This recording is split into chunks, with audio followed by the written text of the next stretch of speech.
Weird. We can't all make declarations of hatred at the same time. Hi, everybody. There are dozens of us. Dozens! 你好中国，这条西呢，我爱更尊重中。石油上。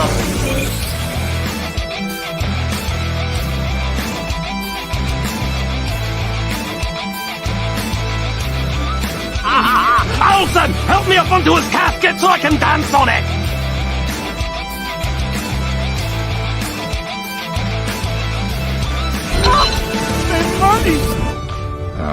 I don't care.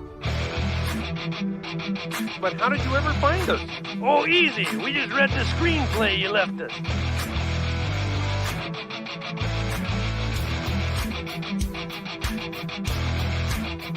Oh, gold! Gold! Gold! Gold!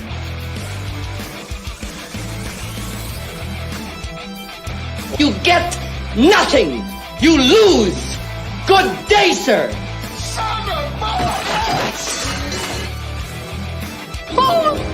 I'll help you. Everything is sexist, everything is racist, everything is homophobic, and you have to point it all out.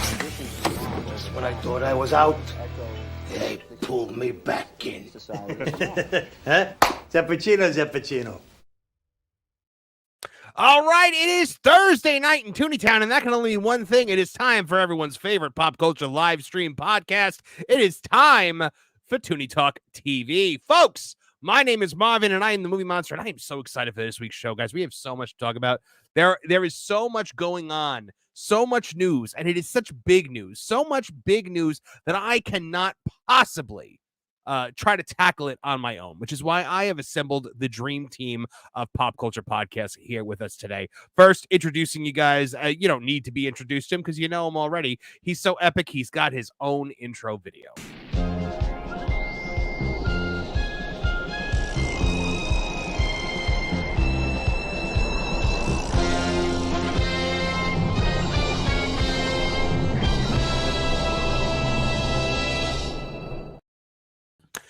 Hello, Kevin Apollo and Hello, Mike. What's going on? Oh, not much, my friend. A lot. So much is going on. We got to talk about Gina Carano tonight. We have to talk about the lead actress in Wicked losing her damn mind. We've got Simu Liu, which we're gonna wait for Spencer for. We've got so much to talk about. There's even a little nugget of Bo DeMeo. Not that do with that what you will, folks. But folks, also joining us, the third member of our trinity here on Tooney Talk TV. The chat knows her. The chat loves her. The chat is apparently freezing her stream tonight. It is the one, the only Trish. Hi. Yeah, it decides when it wants to freeze the stream or not. So I don't know. It's hit or miss every week. I understand. I totally understand. Trish, you prominently featured in the new intro. Congratulations on that. I mean, you just have so many good moments that you bring to the table. Thank you, sir. So, yes, I'm very. I love it. If it was not for you and Nolan Thunder shrugging at the same time, we would have never gotten a new intro. So, thank you very much for that, Trish. You're very welcome. We didn't plan it, but you're welcome. I know, and that's what made it such a wonderful moment. Speaking of that moment, joining us here from his own YouTube channel, the Nolan Thunder channel, along with that gameplays, the one and only King of the Shrugs, Mr. Nolan Thunder. I'm King of the Shrugs, dang it! You guys will never be able to duplicate that moment, like, naturally. Probably not. It's just and like the two of you just happened to be right next to each other at the same time. Like it was a perfect magic moment. But speaking I feel like we'll try to replicate it like 20 times throughout the 20 years we'll be doing this show, and then just randomly one day won't even be trying and we'll do it again. Yeah, right. All right, guys. Also joining us back this week. He missed last week, but we're so glad to have him back. The one, the only, the incomparable from That Park Place, Mr. Martin Stone. Hey, glad to be here. We are so happy to have you back, buddy. We missed you last week, especially. Oh, thanks. It was a good stream. I watched it. Oh, I'm so glad you were able to at least watch. And of course, guys, unfortunately, Lorne Connor not making it tonight, but don't worry, because we brought in a ringer. All right. We brought in somebody who knows what's going on in Hollywood.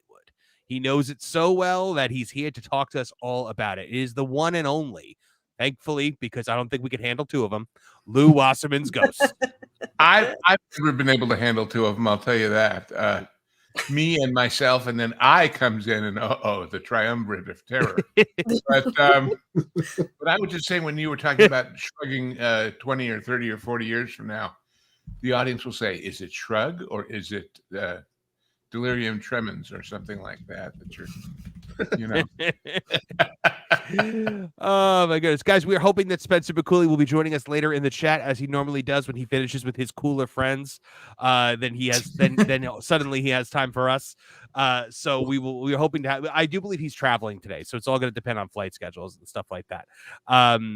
But we have a huge night of news to get to, and we have to start with probably the biggest news story of the day. It just broke today. My goodness, is this a big one?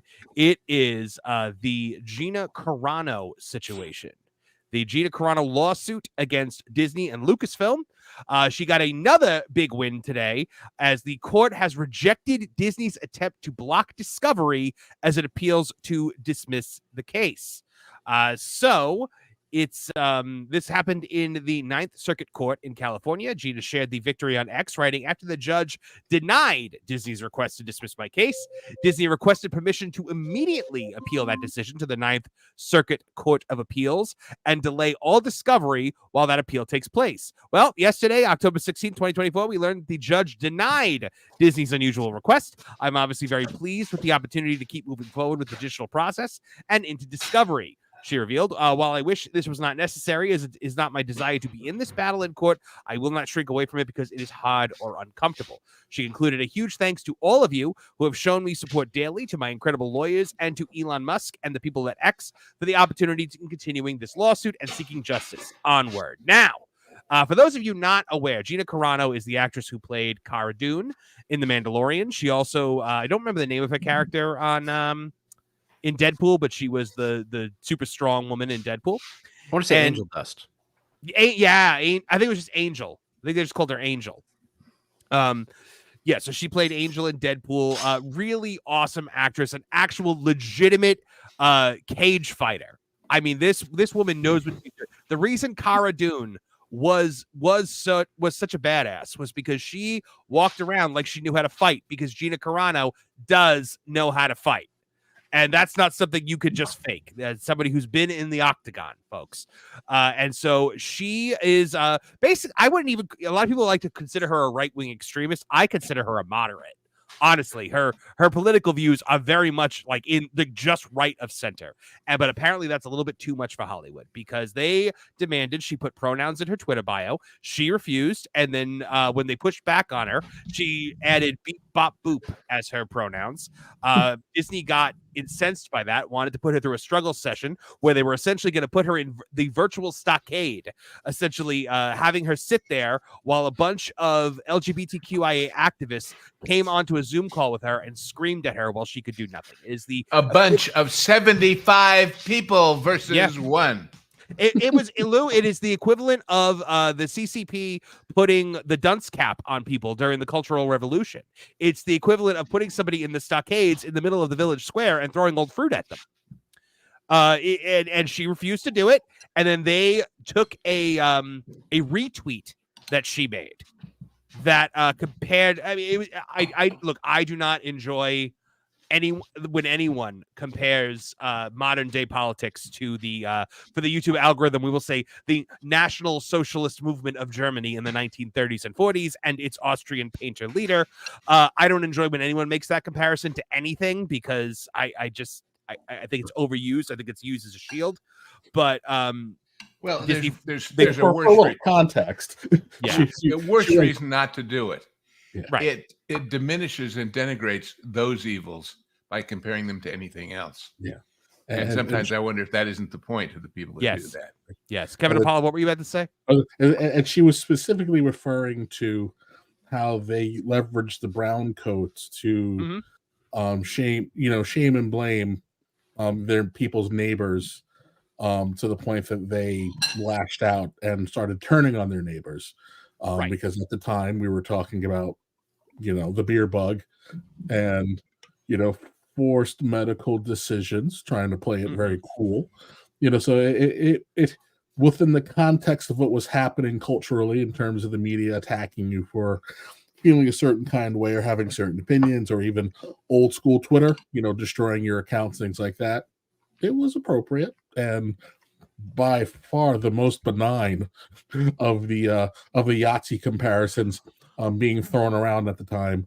Well, especially when you consider that her co-star Pedro Pascal a week later called half the country Yahtzees. Yeah, I was saying Yahtzee. That. We're saying Yahtzee, folks, because you have to. YouTube does not like the actual word. I was going to say that. I was going to bring that up. Like, was I the only one that remembered that he did that? And they didn't. No, Gina Carano remembers it. Well, and it wasn't the first time he had done it too. Clarence Brown remembers. Pepperidge Farm remembers. Not only were they permitted then to fire her from The Mandalorian, but they then tarnished her on Twitter, referring to her conduct and whatnot. And she pushed back. She filed a lawsuit. And look, Disney laughs at these lawsuits typically because normally even celebrities, they don't have the money to compete in the legal system with Disney's attorneys. Well, Gina put out the call, and along came Elon Musk, the richest man in the world, who was like, "I'll be your Huckleberry," and essentially strapped his pocketbook to Gina's lawsuit, and away we go. Now, Disney has been trying to 100% block this because they do not want to get to Discovery. And guys, that doesn't seem like the actions of someone who has nothing to hide. Typically, the truth will set me free. Methinks thou doth protest too much. Kevin Apollo, what's going to happen when this goes to Discovery? Well, listen, there's a lot of things at play here. It's one, for the first time, one of California's absurd labor laws is actually probably going to play in her favor. But Discovery opens up a whole treasure trove of, oh my God, no, they don't want people to see this because it's going to be everybody and anybody remotely tethered to Lucasfilms, any and all communications, that's emails, text, memos, what have you. If it's relevant, it'll get gobbled in. If there's a chain, it'll lead to other stuff. So, it's big enough that it can even potentially lead to an examination of accounting. So that there's a lot of peril here for Disney. They do not want Discovery because Discovery is the worst thing on earth for them. This is the proverbial sunlight is the best disinfectant. Yeah, 100%. Look, it is a situation that they do not want to be in because you're looking at correspondence that's going to be on the table between Kathleen Kennedy and people. Leslie Headland was involved supposedly in the hate campaign. She was supposed to be part of the struggle session. You're looking at and you even want to wonder about people like Rachel Zegler who participated in the hate campaign against Gina. Go ahead, Lou. There's more. There's always more with these people, but. Let us remember that at the very beginning of this, when Gina first started talking about what was done to her, she mentioned that she had copies of a lot of the internal email that somebody sent to her by mistake from inside Disney instead of keeping it to themselves. So not only does this second failed attempt to quash Discovery by Disney say they know what's in it and it's not good for them, they know she knows what's in it. And that therefore, for example, if they were skullduggerous enough to hide things, she might say, well, what about this one from such and such a date, such and such a year? And they might say, oh, we forgot about that one here. Yeah, okay. In other words, attempts have been made in the history of legal stuff to hide things that are supposed to be brought out in Discovery. Right. They can't get away with it here because I guarantee you, 90% of the stuff that will apparently be revealed in Discovery will be stuff that Gina and Elon's lawyers already have verified, and that therefore it intimidates Disney from not including certain things that might be really bad for them for fear that they'll get caught doing it because the other side already knows. So let's not act like this Discovery is just kind of shooting in the dark. Let's see what happens. They may find a lot of other things, but I think both sides know pretty much what they're going to find in advance, or there wouldn't be this battle over revealing it to the world. You're very right, Lou. And now, Lou, can you walk us through the California law that Disney is essentially in violation of when it comes to this situation, specifically what they did to Gina? Well, once upon a time, there was a guy named Jesse Unruh, Unruh, and he was the big guy in Democrat politics in California, which is saying a lot. And as we all know, once upon a time, there was the blacklist, in which people were persecuted, prosecuted, kept out of jobs, kept out of opportunities because of their political beliefs. In those cases, they were pretty communist political beliefs. And so Jesse, responding to his Democrat constituency, said, I'm going to put in a law, and the state legislature passed it, and the governor signed it, saying you cannot fire somebody or blacklist somebody or otherwise penalize their employment based on their politics. So it's so funny to me that this was a law designed during the Red Scare to protect communists, and now it is going to be used to defend someone who is just the opposite of that. Because it never occurred to them that in my native state of California this would ever happen. Right. The Disney Corporation would have been on the opposite side of the time. They were staunchly anti-communist. Yeah. This law is hitting them on both ends. Yep. All of which is the old axiom about when we practice to deceive, the web we weave, and all that sort of thing. Oh, what a tangled web we weave when first we practice to deceive. But the issue was, well, wait, you're filing this as a federal suit because she now lives where? In Montana, and Disney's in California, and therefore it's a federal lawsuit, which, as you said, unfortunately keeps us from looking inside the courtroom when it happens, if it happens. I would have loved if this could have been televised. The revolution will not be televised. But it was an attempt by Unruh and company to have a stricter system than the federal system, because remember, the blacklist was a federal thing. All these great writers and directors were called to Washington, D.C. to testify in front of Joe McCarthy. And they said, you can't do that. That's not nice. Now, what Disney's response now has been, which twice now have been overturned by the judge, is, well, we're a media company, and therefore we are engaged in First Amendment rights stuff because we make speech, granted fictional, for a living. You can't restrict us. And therefore the whole suit is pointless. Well, twice now, judges have said, not yet. So I guess they're getting the message, but yeah, you think so. But if all their alternative to getting the message, as opposed to saying, okay, let's let that drop and go ahead and go to work on the issues, is to say, no, let's fight over this again. There's something seriously nasty in those things to be revealed. And as I have speculated, you got to remember, this isn't just they called her up one morning and said, you know, all that stuff we were going to do where we're going to make you a star of your own series and you're going to start making real money and we love you and you're marvelous and you're going to be in features, to, nope, sorry, not today. Goodbye. Yep. Well. One of the things that happened that really jumped out at me, having done a few things in this biz over the years, was that immediately her agent dropped her. Now, if it comes out in Discovery that a phone call or an email or something was made, say, nice little agency you got there. Wouldn't want anything bad to happen to it. Like Disney will never hire anybody who becomes one of your clients again. Then we're getting into real serious stuff. How commonplace? Yeah, how commonplace, Lou, are tactics like that in Hollywood? I mean, I assume very common, but yeah. but not so common that everyday business will reveal them to the world. Remember, there are rules. There are rules for how agents interact with production companies. Yeah, that is true. You break those, and it's not a question of Disney chooses not to work with you. It's a question of everybody else is denied the right to work with you. Mm-hmm. So if the prosecutor, which in this case, because it's civil, is Gina's side, goes to this agent and says, how come on the very same day, really almost before she even knew it, that they kicked her out? You guys did too. How did you know? Well, right. No. How did you know? You're under oath. You're under penalty of perjury if you don't tell the truth. Well, I got this phone call. Oh, really? What did it say?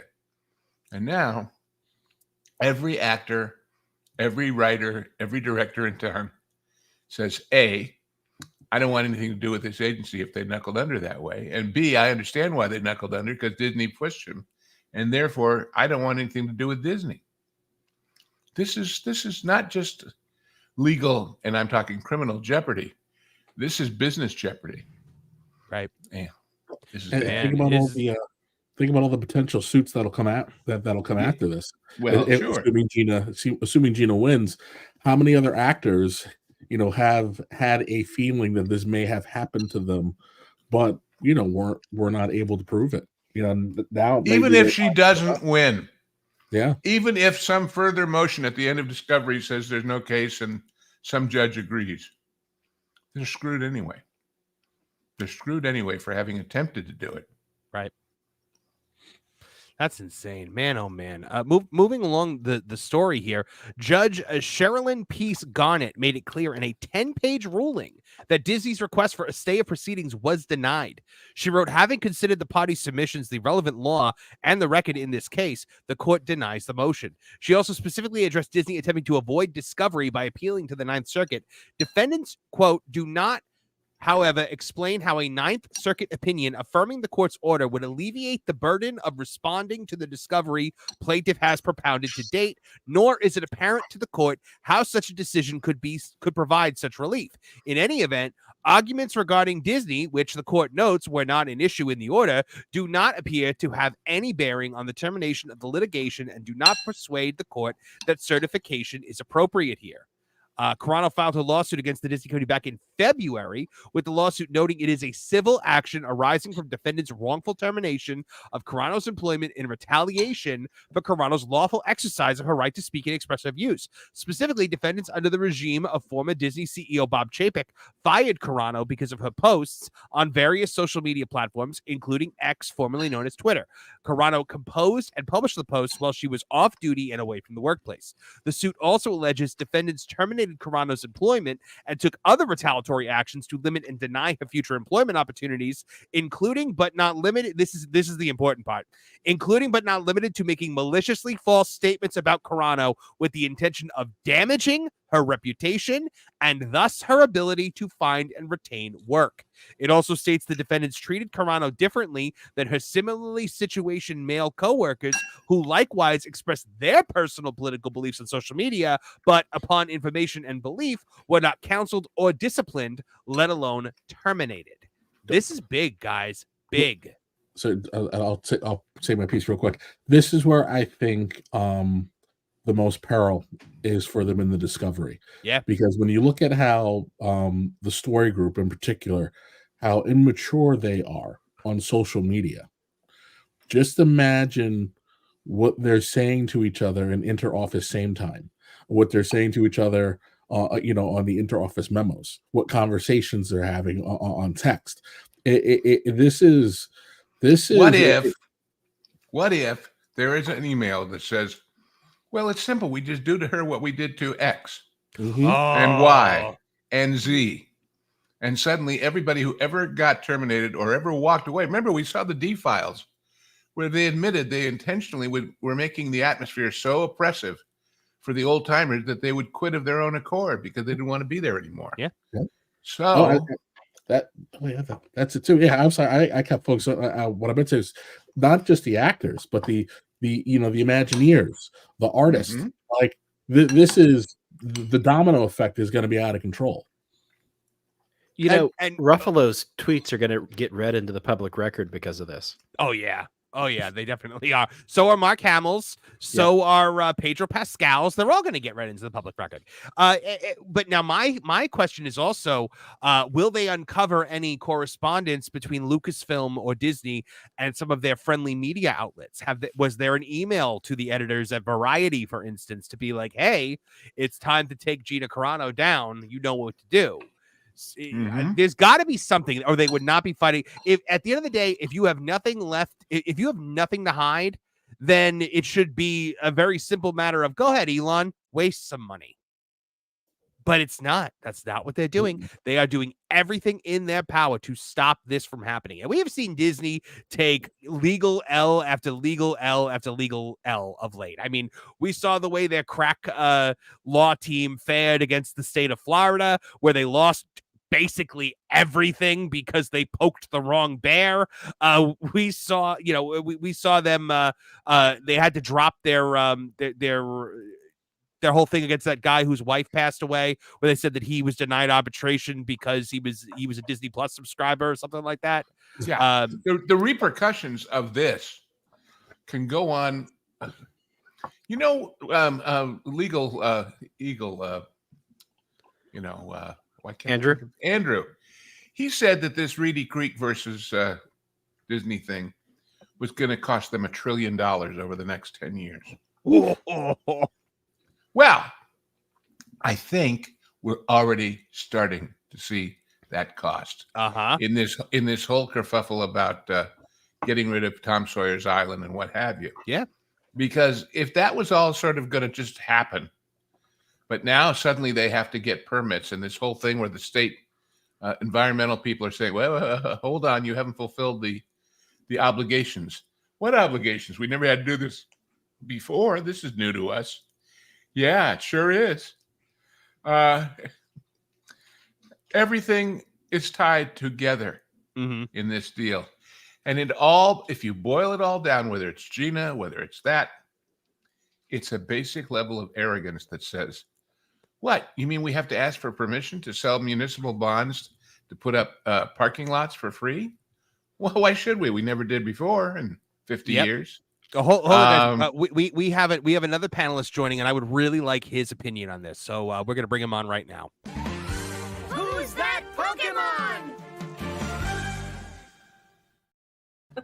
It's Culture Casino. Hey, how you doing? Wow.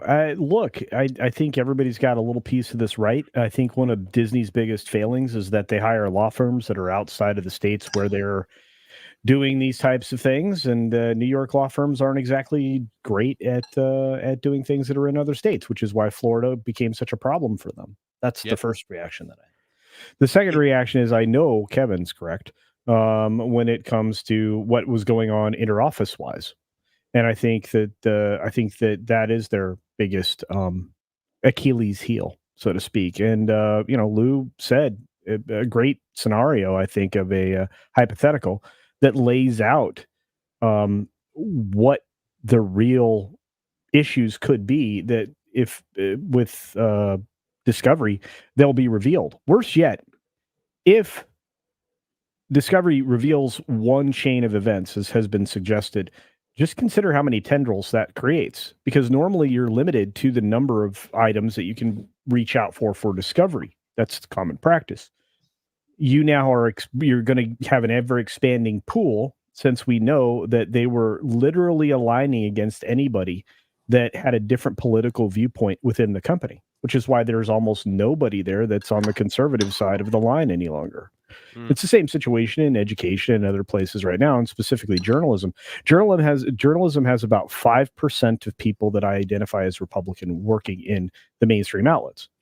Well, Disney's got the same problem. And as was pointed out here earlier, I think by Marvin, the Disney files were revelatory when it came to that. That was the D files that were done by Alan Ng over at Film Threat. You're talking about, right? Yep, and film, yeah. And I have to tell you, I mean, the Mr. Gore and Mr. Ng were spot on in everything that they reported. And the key point of this that relates to this culture is Well, we can't just fire them because they're right-wing idiots. But if we make them feel so uncomfortable for being right-wing idiots, they'll fire themselves. Yeah, and I think that Lou, you're spot on. I'll just say this: in the entertainment business, you've always had to navigate around the politics of it all because it's always been heavily slanted to one side or the other, on one side of the camera or at the elite levels. But the people that actually work, the below the line employees, let's say, the regular folks, they're a lot, or were, I don't know about now, but they were a lot more conservative. So you really do have quite a divide in entertainment across the board. Disney worked very hard to get rid of that divide within their own company, and you're starting to see, a lot of the issues arise in the other elements of the entertainment industry as well now, and fairly soon, that lovely diversity that they've targeted is in it will be diverse in every way but mindset. So that's going to be a real problem, and it may be an argument for why entertainment stinks so bad right now. But in regards to getting back to Mrs. Carano, and when I dropped my video today, it didn't have to be terribly long. It just had to be very positive. We don't get a lot of positive news, so this is something that we should get excited about because it's a big win. It's a big win. Yep. Elon's motivation is going to be very important. By the way, hold on one sec, Lou. I wanted Martin to expand on that for a second because he just raised an interesting point. Well, he's got there are several possible motivations here. One is that he's defending X, formerly Twitter, and he doesn't want people being messed with because of what they say on his platform. That's a very strong economic motivation for him. Yeah. Another possibility is that he's fighting his own personal battle or war against what he has dubbed the woke mind virus. That's another one. He may also have a personal animus against Bob Iger because Bob Iger tried to pick on him. Mm-hmm. No, I agree. In the later two cases, the Discovery and the Gina Carano case could lead to so many other possible actions he can take in funding other people's lawsuits against the Disney Corporation and the woke mind virus or Bob Iger, or whatever his motivation is. Well, Martin, I just want to ask you a question. We know, right, that they've gone after X from an advertisement side of things, and they've also been getting rid of advertisement employees that are conservative. Right. So do you think he may be trying to fish in those waters? Yeah, I do think so. I think that he has there's a lot of possible grudges here that he can really pound on if that's what he's interested in. The Google and AdSense and all that, sort of trying to break up their monopoly on online advertising. That's one avenue he could be pursuing, because I don't think Elon goes into anything playing just the hand that we think he has. Mm-hmm. I think he's got a lot of different plans out there, and who knows what they all are. Some of them may not pan out, but nobody thought that investing in both Tesla and SpaceX at the same time was going to pan out. And that seems to work pretty well so far. Mm-hmm. He's the richest man in the world for a reason. That doesn't happen by accident. You don't fall backwards into that. Lou, what were you about to say before? Oh, Lou? Did we lose Lou? He's muted. If you're trying to talk, Lou, you're muted. Yes, I noticed that. Sorry about that. Elon has a philosophy, which is, let's do it the way that works. Let's not do it the NASA way that talks about it. Let's do it the way where we're plucking spaceships out of the sky with chopsticks. Yeah. Okay. I mean, if you haven't seen that video, folks, amazing. Thunderbirds eat your heart out, George Lucas eat your heart out. He never imagined that, did he? No. Well, so it's not these guys at this level don't just play one-dimensional chess. They've always got another iron in the fire. And as I said, when it turns out that it comes out that somebody somewhere in the course of the Gina thing said, well, we can do it like we did to Joe Blow.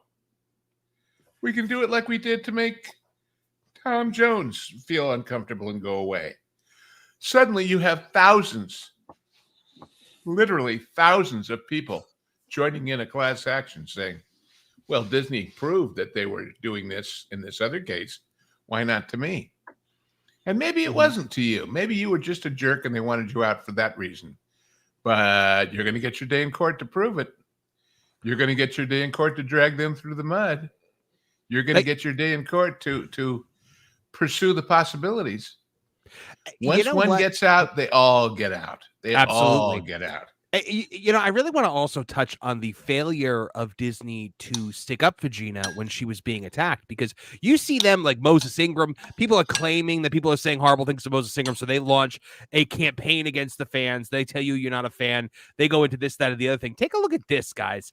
This was a compilation that was put together by Data Racer 117. Data Racer, yeah. Yeah, and so this is all just threats and horrible things that people have said to Gina Carano over this whole situation.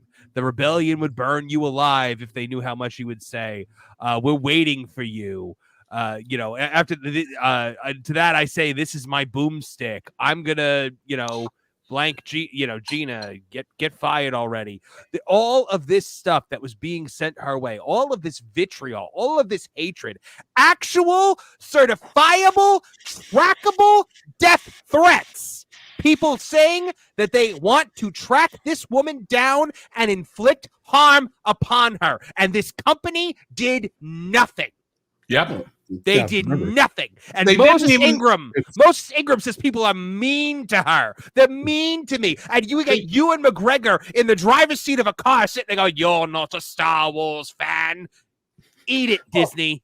You got to remember, it's okay when the bad behavior is done by the side that we agree with, because it's the wrath is righteous, which is why it's allowed to happen. And how many times, Kevin, have we heard these people talk about the death threats they receive, the vitriol they receive, the hyper right-wing, vitriol and hatred and hate campaigns, yet they never produce any receipts. Here are receipts. They were well documented. Sorry, Lou, you've been... Oh, sorry. No, I was going to say, we have to remember this is happening, A, in the context of our wider world, and B, in particular, in an election year. Yeah. And therefore, when you see, for example, the rank and file members of the Teamsters saying we want Trump, and the leader of the union says, well, we're going to do the same thing we've always done, which is endorse the Democrat, except this time, maybe not. Except this time, maybe not in the firemen's union or the police union or whatever. It upsets the entire apple cart that the establishment on the left is expecting. Like, well, all right, so there's going to be a few loudmouths, but we'll still get their work. And remember, in elections, when major unions, whether it's the Teamsters or the steelworkers or the cops or anybody, say that they're endorsing a certain candidate, that's about more than money, folks. Mm-hmm. That is about having a pool of people ready to show up, drive people to the polls, knock on doors, hand out flyers, etc. That's the real power that they have in being always dependent on these outfits. Well, guess what? They can't be anymore because they have, by policy, so alienated the rank and file that they don't give a damn what the leadership says. They're doing their own thing.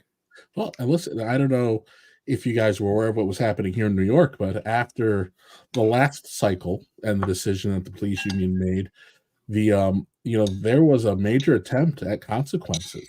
I can't say we, but the officers, they turned around and they booed my attorney general and lieutenant governor, now governor.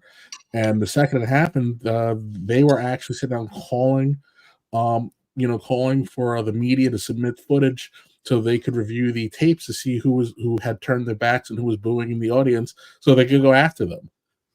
This is the world that we have lived in. This kind of Orwellian dystopian kind of nightmare, since the beer bug showed up, and you're seeing people just kind of being tired of it. People have, started to grow backbones, and again, a moment like this where we're seeing Gina with this tremendous momentum, this is important. This is game-changing stuff. This balances the scales in a way we haven't seen it, in a very long time. Because again, she's not the first. Some of these people live open. Look at James Woods. Look at Dean Cain. Look at Kevin Sorbo. And how many more that I don't have time to list. Very talented people who, are not as visible or appreciated as they should be, from whether it's an actor or it's a musician, or even an artist or listen, very popular economist, Thomas Sowell, for instance. These are people who do not get their due because they use wrong think. And, it's nice to see some active and aggressive pushback for a change. Mm-hmm. And when somebody who is not, what can I say? We look at actors as they always throw themselves into politics, and so what? But it's not somebody who's on the news shows giving political sophisticated opinion like a Thomas Sowell or like a Jordan Peterson or somebody like that. It's just, in other words, to the average person out there who is going along with the left-wing zeitgeist in the movie business, suddenly they stop and say, wait a minute. I thought we were the guys that said equal speech. I thought we were the guys that said freedom from oppression for this. How come we're going after the people who open their mouth? I may not agree with her either, but that doesn't mean I want her in danger physically for her life. It gets home to people. It gets them where they live and makes them wonder if maybe we picked the loser. Maybe we picked the wrong guy. To put a button on this conversation, guys, the lawsuit specifically accuses the Walt Disney Company and Lucasfilm of wrongful discharge, and refusal to hire, and sex discrimination. I guess because of the good for one side and not for the other. Carano is asking for, quote, preliminary and permanent injunctive relief requiring defendants to reinstate Carano to her prior position with no loss of pay or benefit. A judgment declaring that defendants' termination of Carano's employment was unlawful and in violation of California law. It is. Compensatory damages, including but not limited to loss of pay from the date of termination to the date of reinstatement in an amount to be determined at trial, but exceeding $75,000. Compensatory damages for loss of future employment, including but not limited to the promised role in Rangers of the New Republic, in an amount to be determined at trial. Emotional distress damages in an amount to be determined at trial. Punitive damage in an amount to be determined at trial. Reasonable attorney fees and costs and such other and further relief as the court may deem just and proper. This could be hugely, bigly awful for Disney, my friends. Does anybody want the final word on this? Yes. It's not just Disney. Every other company is looking at this saying, if they lose this, how are we exposed? Well, that is the key. I guarantee you, when this first came out, all of them said, never mind their discovery. Let's do our own internally. Did we do this kind of thing too? And if we did, who did? And who should we cut loose? And you know what? I think not only are you 100% right, Lou, and I know you're 100% right, but I mean, I can already guess the 4 companies that are freaking out right now at their exposure. Yep, 100%. 100%. And by the way, speaking as somebody who has been involved in negotiations against them all, the major companies, major networks, they don't like each other to begin with. They really don't like each other to begin with. We have won more things in our contract negotiations because they can't get together because they hate each other. They don't like each other. So how much? I mean, they may look like, oh, we're all just one big happy family, and they may present themselves as a united front against the world if it comes to, I don't know, the government wanting to censor media. But they don't like each other. And they really have a reason not to like Disney for putting them in this position. It's like, yeah, okay, we all do it, but you guys sure led with your chin, didn't you? Anyway. Yep. Lou, you and I both know that Disney could cost everybody the ball game. Yeah. Yeah. And all because Iger wanted to be in a cabinet position or an ambassador or something. Cabinet. He wanted to be president. He wanted to be president. He's still baby steps. Yeah, true, Martin. does. I have been saying, and I know we're not really about politics here, but for months, that the guys involved now have seen the disaster that's coming to their party for a while. And they're really serious players. And I mean, people like Gavin are not playing for who's going to take over now. We're never playing for who's going to replace Biden, for example. They're playing for when everything falls down and we lose the House and the Senate and the White House, who picks up the pieces and starts over again? Well, well, the big problem is Gavin doesn't have a good reputation, so it's not going to be him. He'll probably be a kingmaker because he is the state of California at the moment until he's shown to be corrupt, and that's going to take a lot of work. But you then have you have a few players left that are also in tech that are about it, because really right now all you have is kingmakers. You do not have a politician. That's that's something I think everybody can see, which is why they keep running these people that are older than dirt. I'm surprised they didn't call me and try to convert me to a Democrat.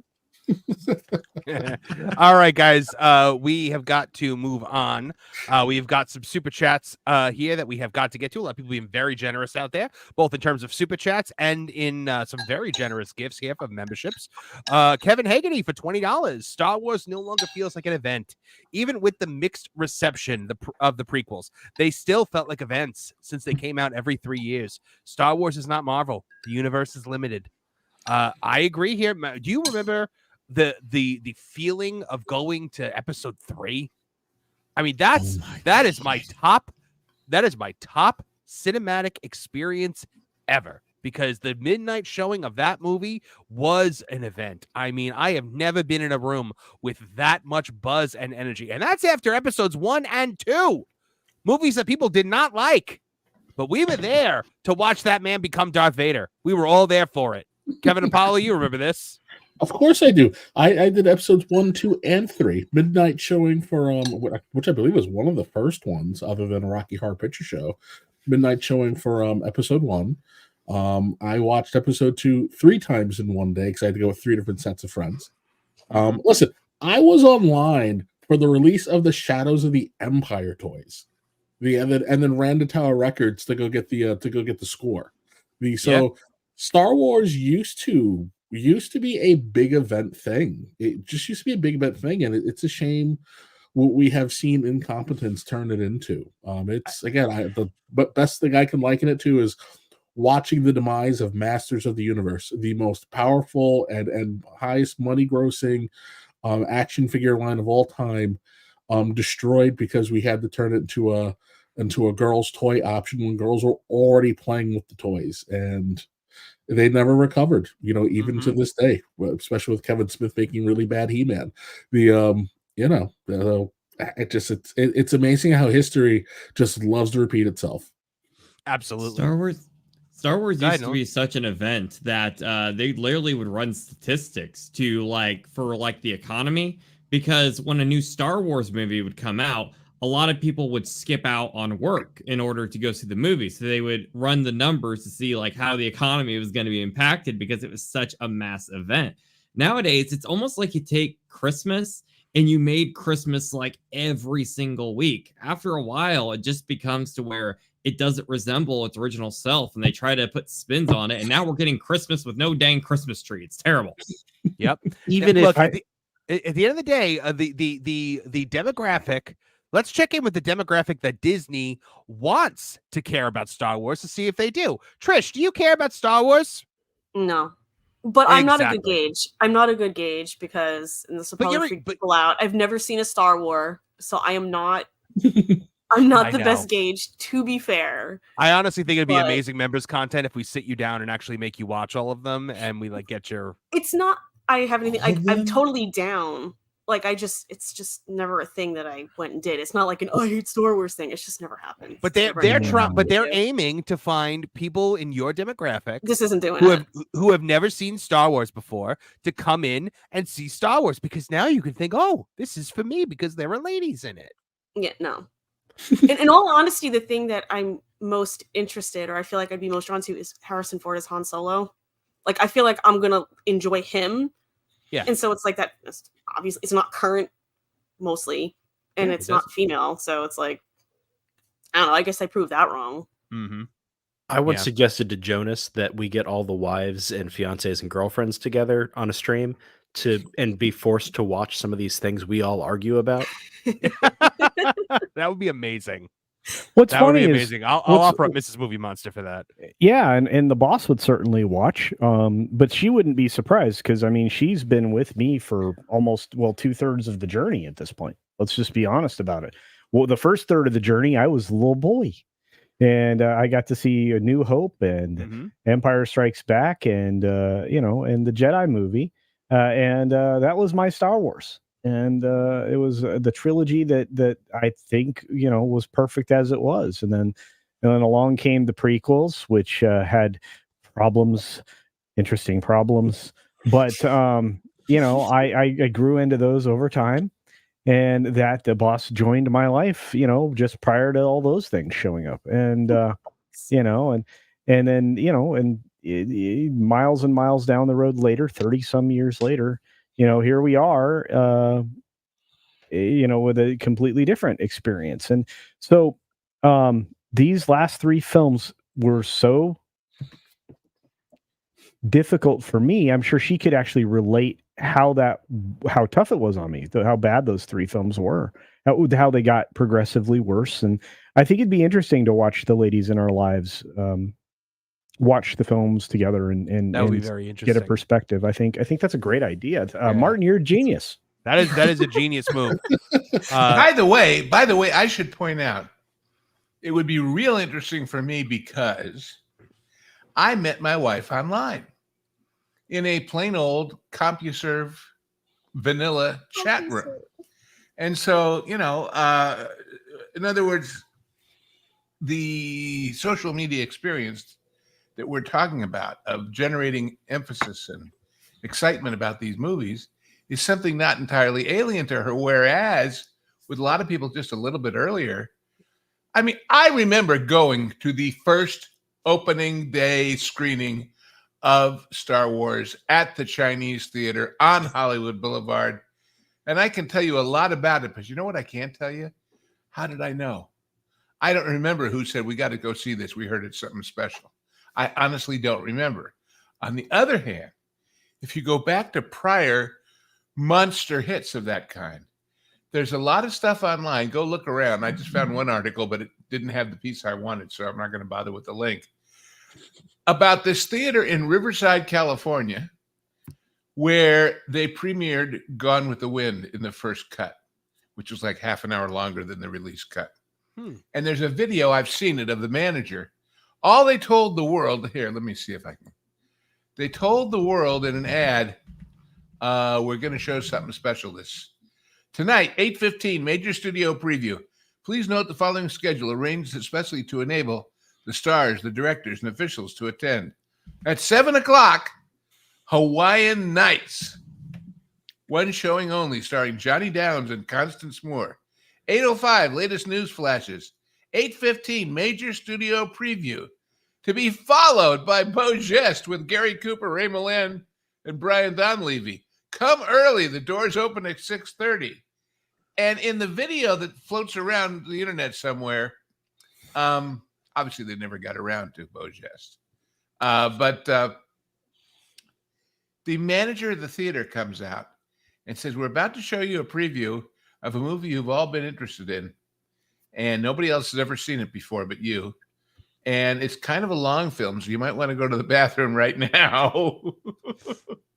And people said, oh my God, at that point, that audience knew what it was, having never been told, because they knew the only movie that they'd heard was coming that could possibly command that kind of attention. And that was without any internet and without any social media. And somehow the word got out. So the impact of these things is just, it is our culture that a movie would do that, as opposed to Mozart's latest symphony or Shakespeare's new play or whatever. That's powerful stuff. And when you piss that away by destroying the brand, you're getting rid of more than movies, folks. You're getting rid of more than income for a company and all these cut and dried things we can measure.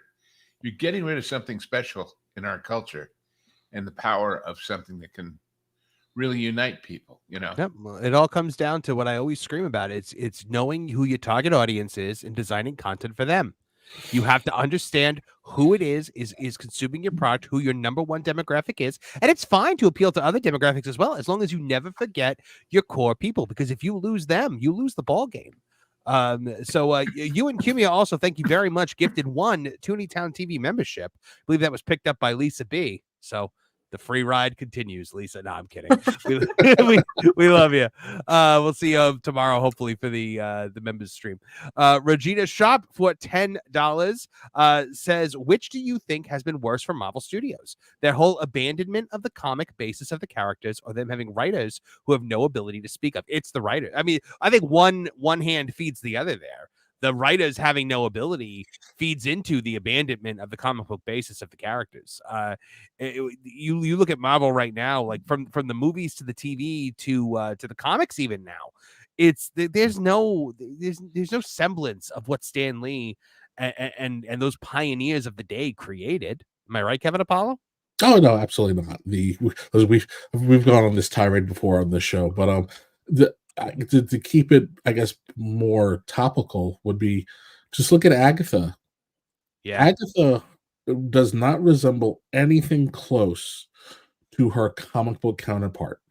And, you know, if you're a comic book fan, it's actually really disappointing, especially with the Fantastic, we're going to pretend it's the Fantastic Four looming on the horizon, because she played a very integral role, you know, in that family unit. And then later, John Byrne brings her back to play an integral role with Wanda and Vision. And we've even got rumors that they're going to drastically change Doom and Reed's relationship. And you just kind of go, why?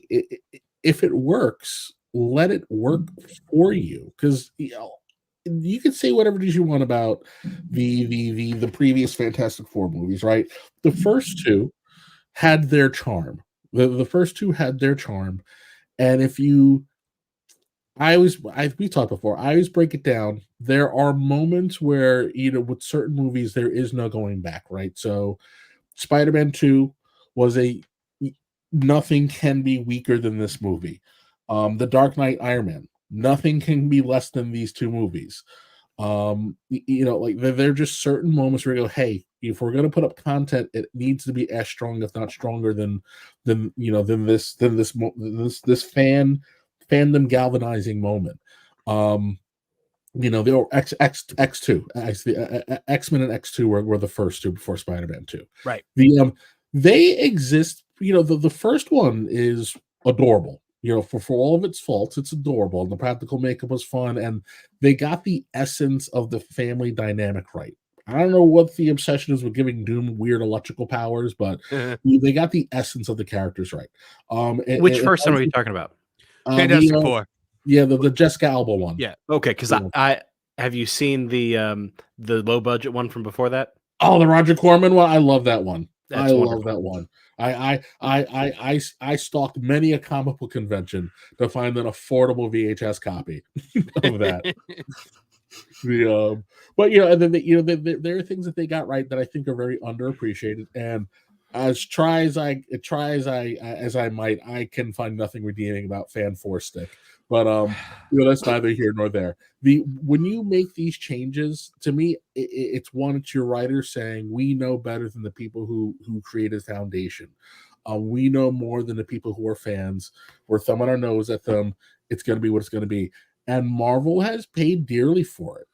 And listen, and because they paid for it, now they're stuck with lesser, you know, with writers and directors of a lesser caliber, because the luster and the shine is off of the brand. And you got to kind of work with what you got to work with. I think Kevin Feige has a lot to do with the blame here. He seems to keep getting to escape that public scorn. And I don't really see much in the way of them actually trying to fix the problem, other than just a lot of lip service. So we'll see what happens. I won't poo-poo the party too badly, but I will just say Deadpool and Wolverine made a crap ton of money for a reason. You know, for a reason. and let's see if Marvel learns a lesson. I personally do not think that they have. No, I don't either. Tooney Town TV gift. Oh, sorry, go ahead, Lou. No, you have to remember also that when the comics were all there wasn't all these movies. They got feedback week to week based on sales and based on responses. They didn't spend a year and a half making a movie, if that, as opposed to 3 and 4 and $400 million. And then have people start to hear things or see clips that snuck out from the set or whatever. They were in an interchange, a dialogue with the fans pretty much on a weekly basis. And so they knew what was playing and what wasn't. And more importantly, they cared. They didn't have an arrogant attitude they have now of, well, you're all wrong. We're right. You'll take it and like it or else. And that's what pisses people off. I do recommend, if you have old comics, go to the letter pages. The letter pages are half the time more entertaining than the actual content themselves. Especially when you get the editor's note where they have to admit that they did not understand something or know something that the fans knew. And it's a fact. And you see the same. And they're willing to expose that to the world by publishing. I was about to say they were willing to admit that. Yeah, that's huge. That would never happen. They would say, today. You know what, we got it wrong. You're right. We'll get that better. Yep. Who says that in Hollywood now? Well, heaven forbid. Could you imagine? I mean, if you can't admit you're wrong about raising prices when people aren't going to your theme parks, what are you going to say about movies? Right. Tooney Town TV gifted 5 Tooney Town TV memberships. That was me, guys. That was me. I did that. Well, you want to give me some of those memberships? That'd be great. Well, James T gifted 10 Tooney Town TV memberships. My goodness, thank you so much. That is incredibly generous. And congratulations to the 10 people who, by my count, 16 people have received memberships here tonight thus far. If you have received a Tooney Town TV membership, enjoy the content for free for 1 month. It is then up to you if you want to continue on. Remember, these do not automatically renew. So if you have been gifted a membership, you have to then come back in and re-up that membership to continue receiving. And you're going to get that. You're going to get that request to re-up from YouTube. Yep.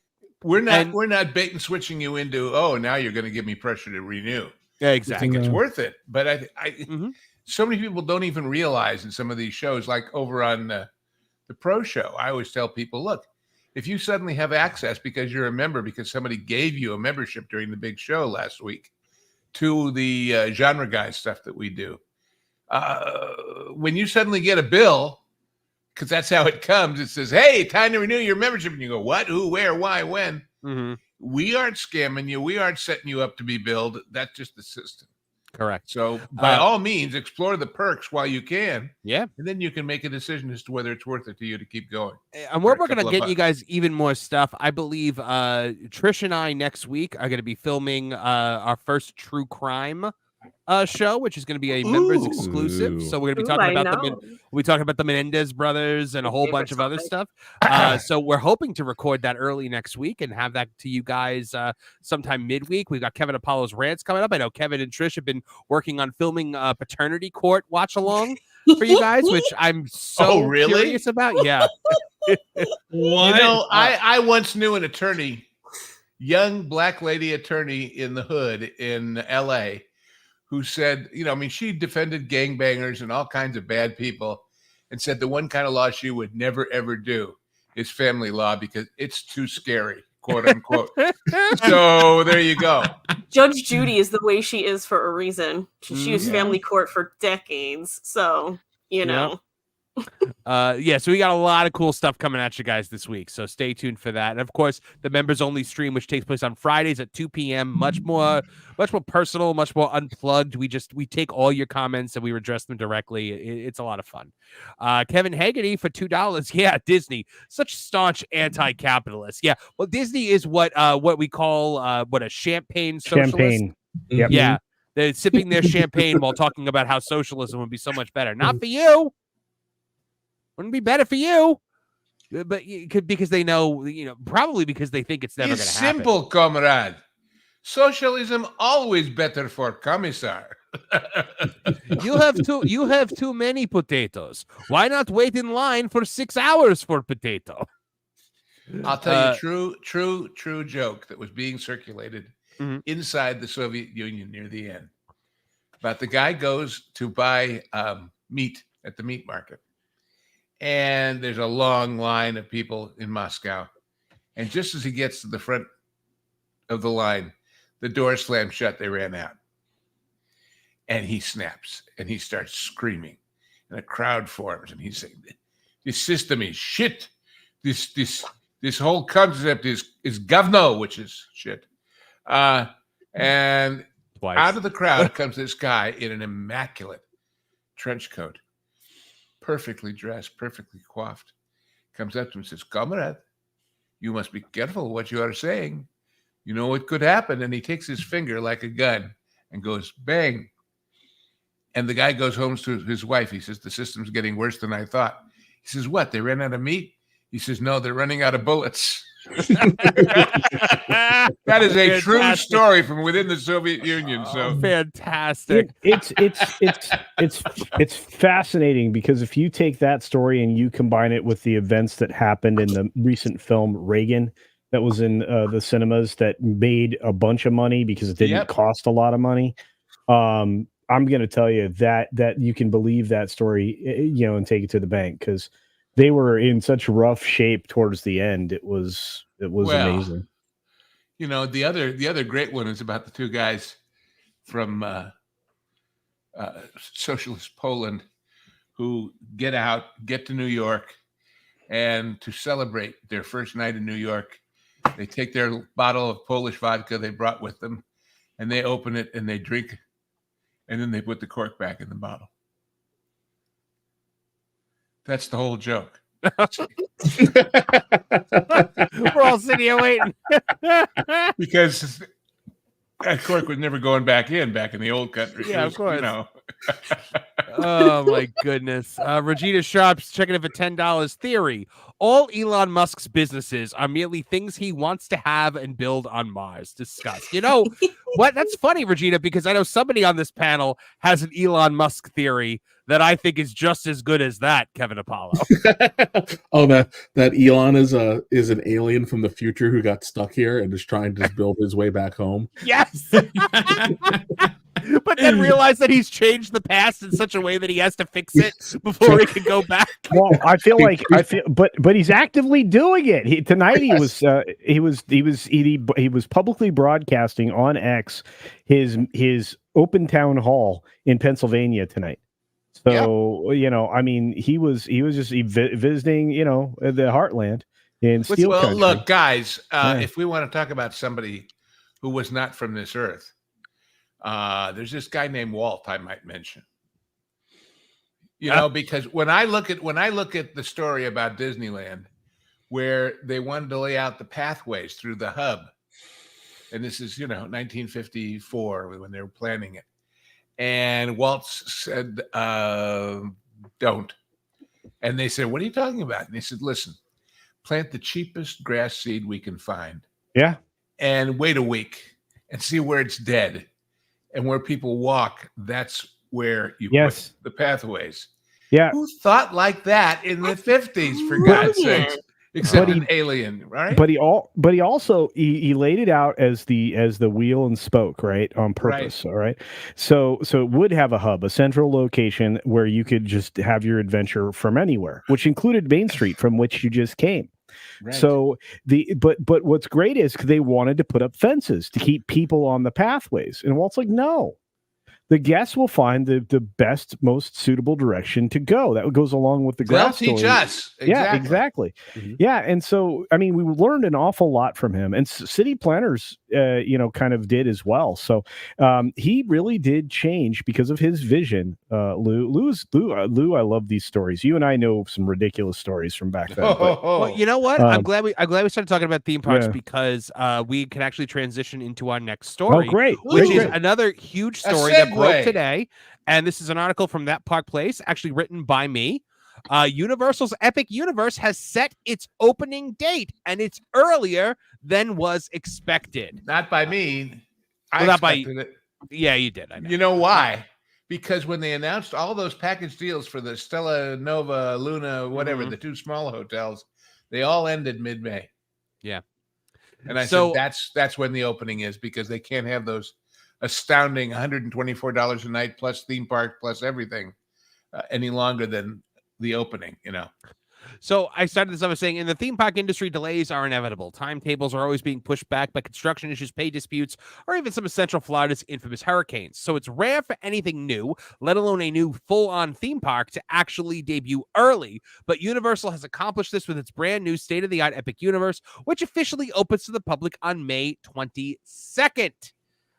So they said, with the addition of this spectacular new park, our guests will embark on an unforgettable vacation experience with a week's worth of thrills that will be nothing short of epic.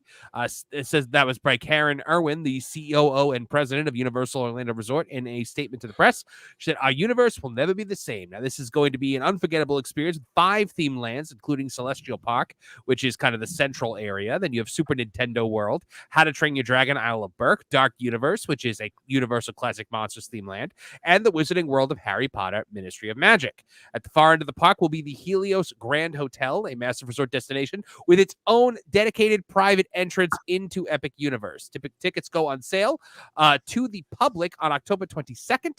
However, it should be noted that single-day tickets won't be available. Instead, Universal will only sell Epic Universe tickets as part of a 3 to 5 day ticket package, only one day of which will be dedicated to Epic Universe. The rest will be split between Universal Orlando's other theme parks, Universal Studios and Islands of Adventure, as well as its water park, Volcano Bay.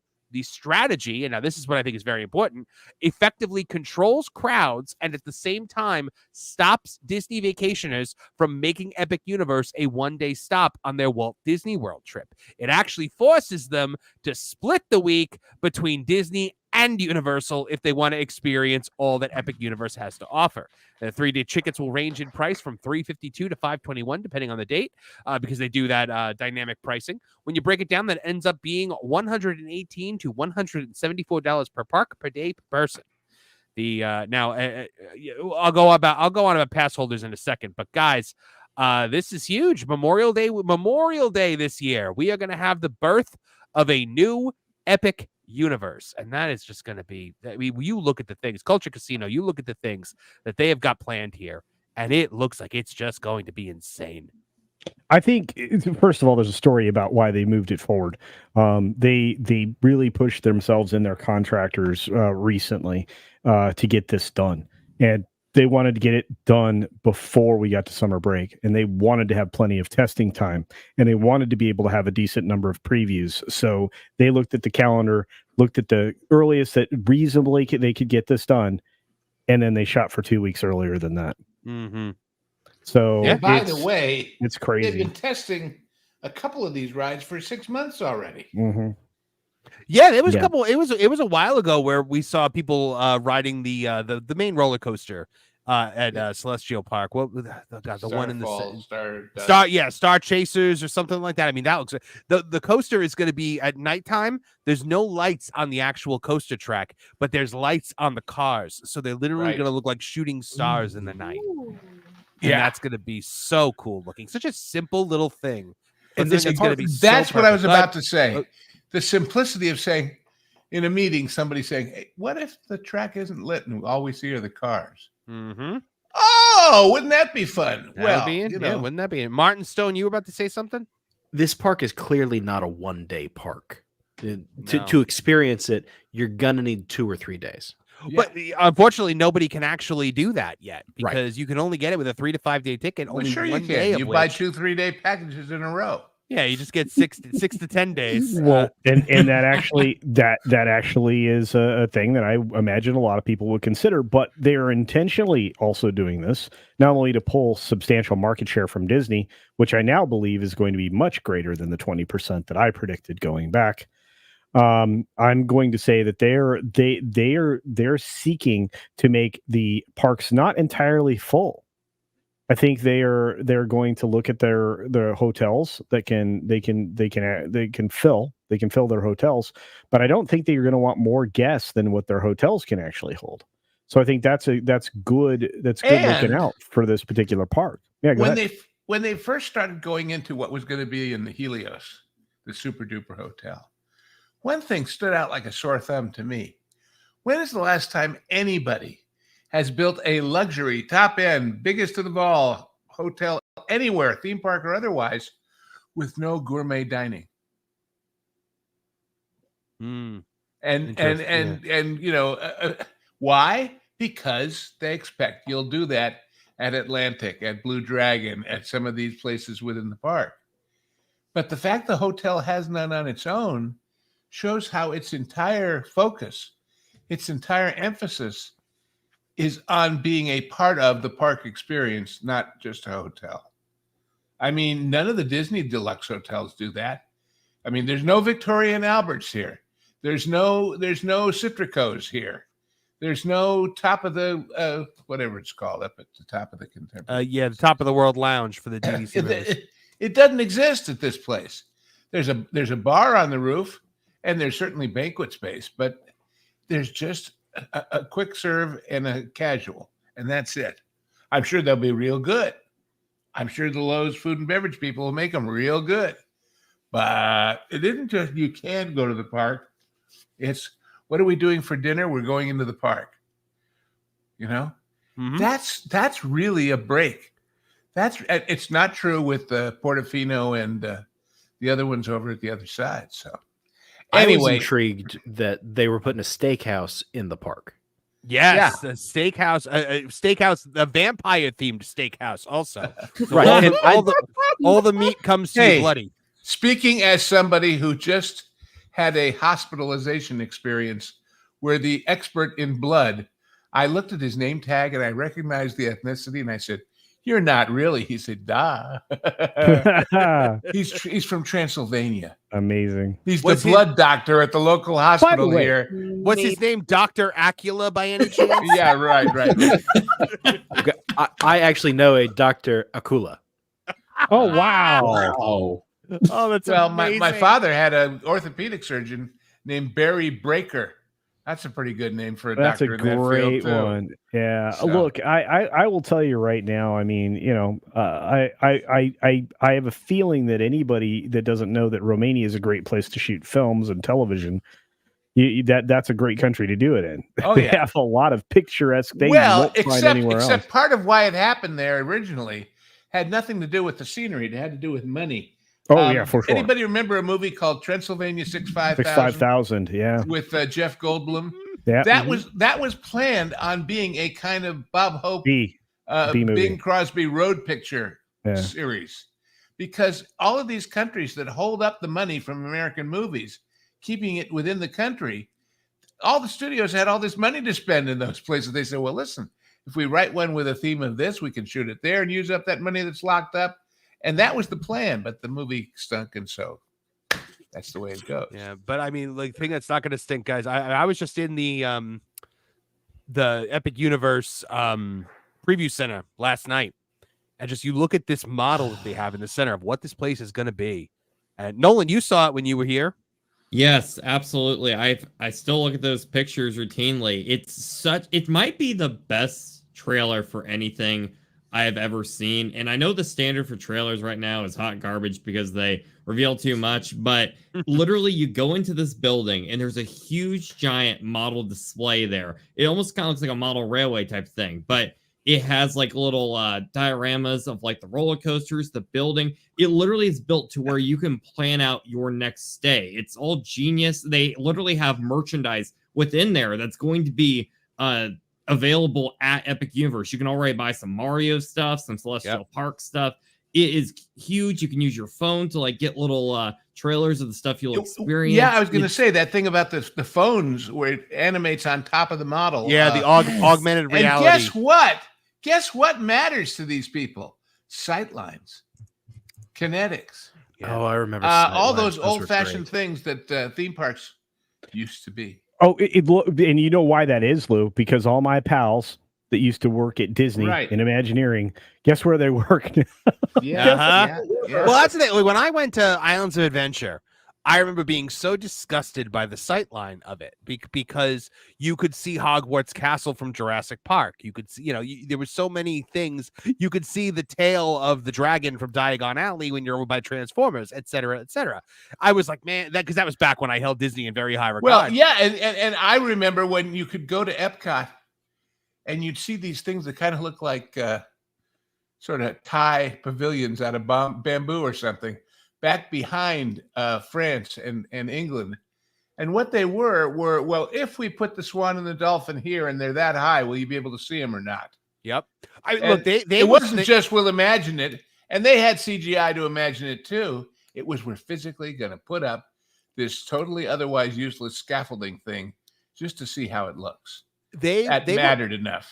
Lou, they were once so concerned with sightlines that when they built the Tower of Terror, they realized that there was a certain angle from Epcot where you would see the Tower of Terror peek out over the Morocco Pavilion.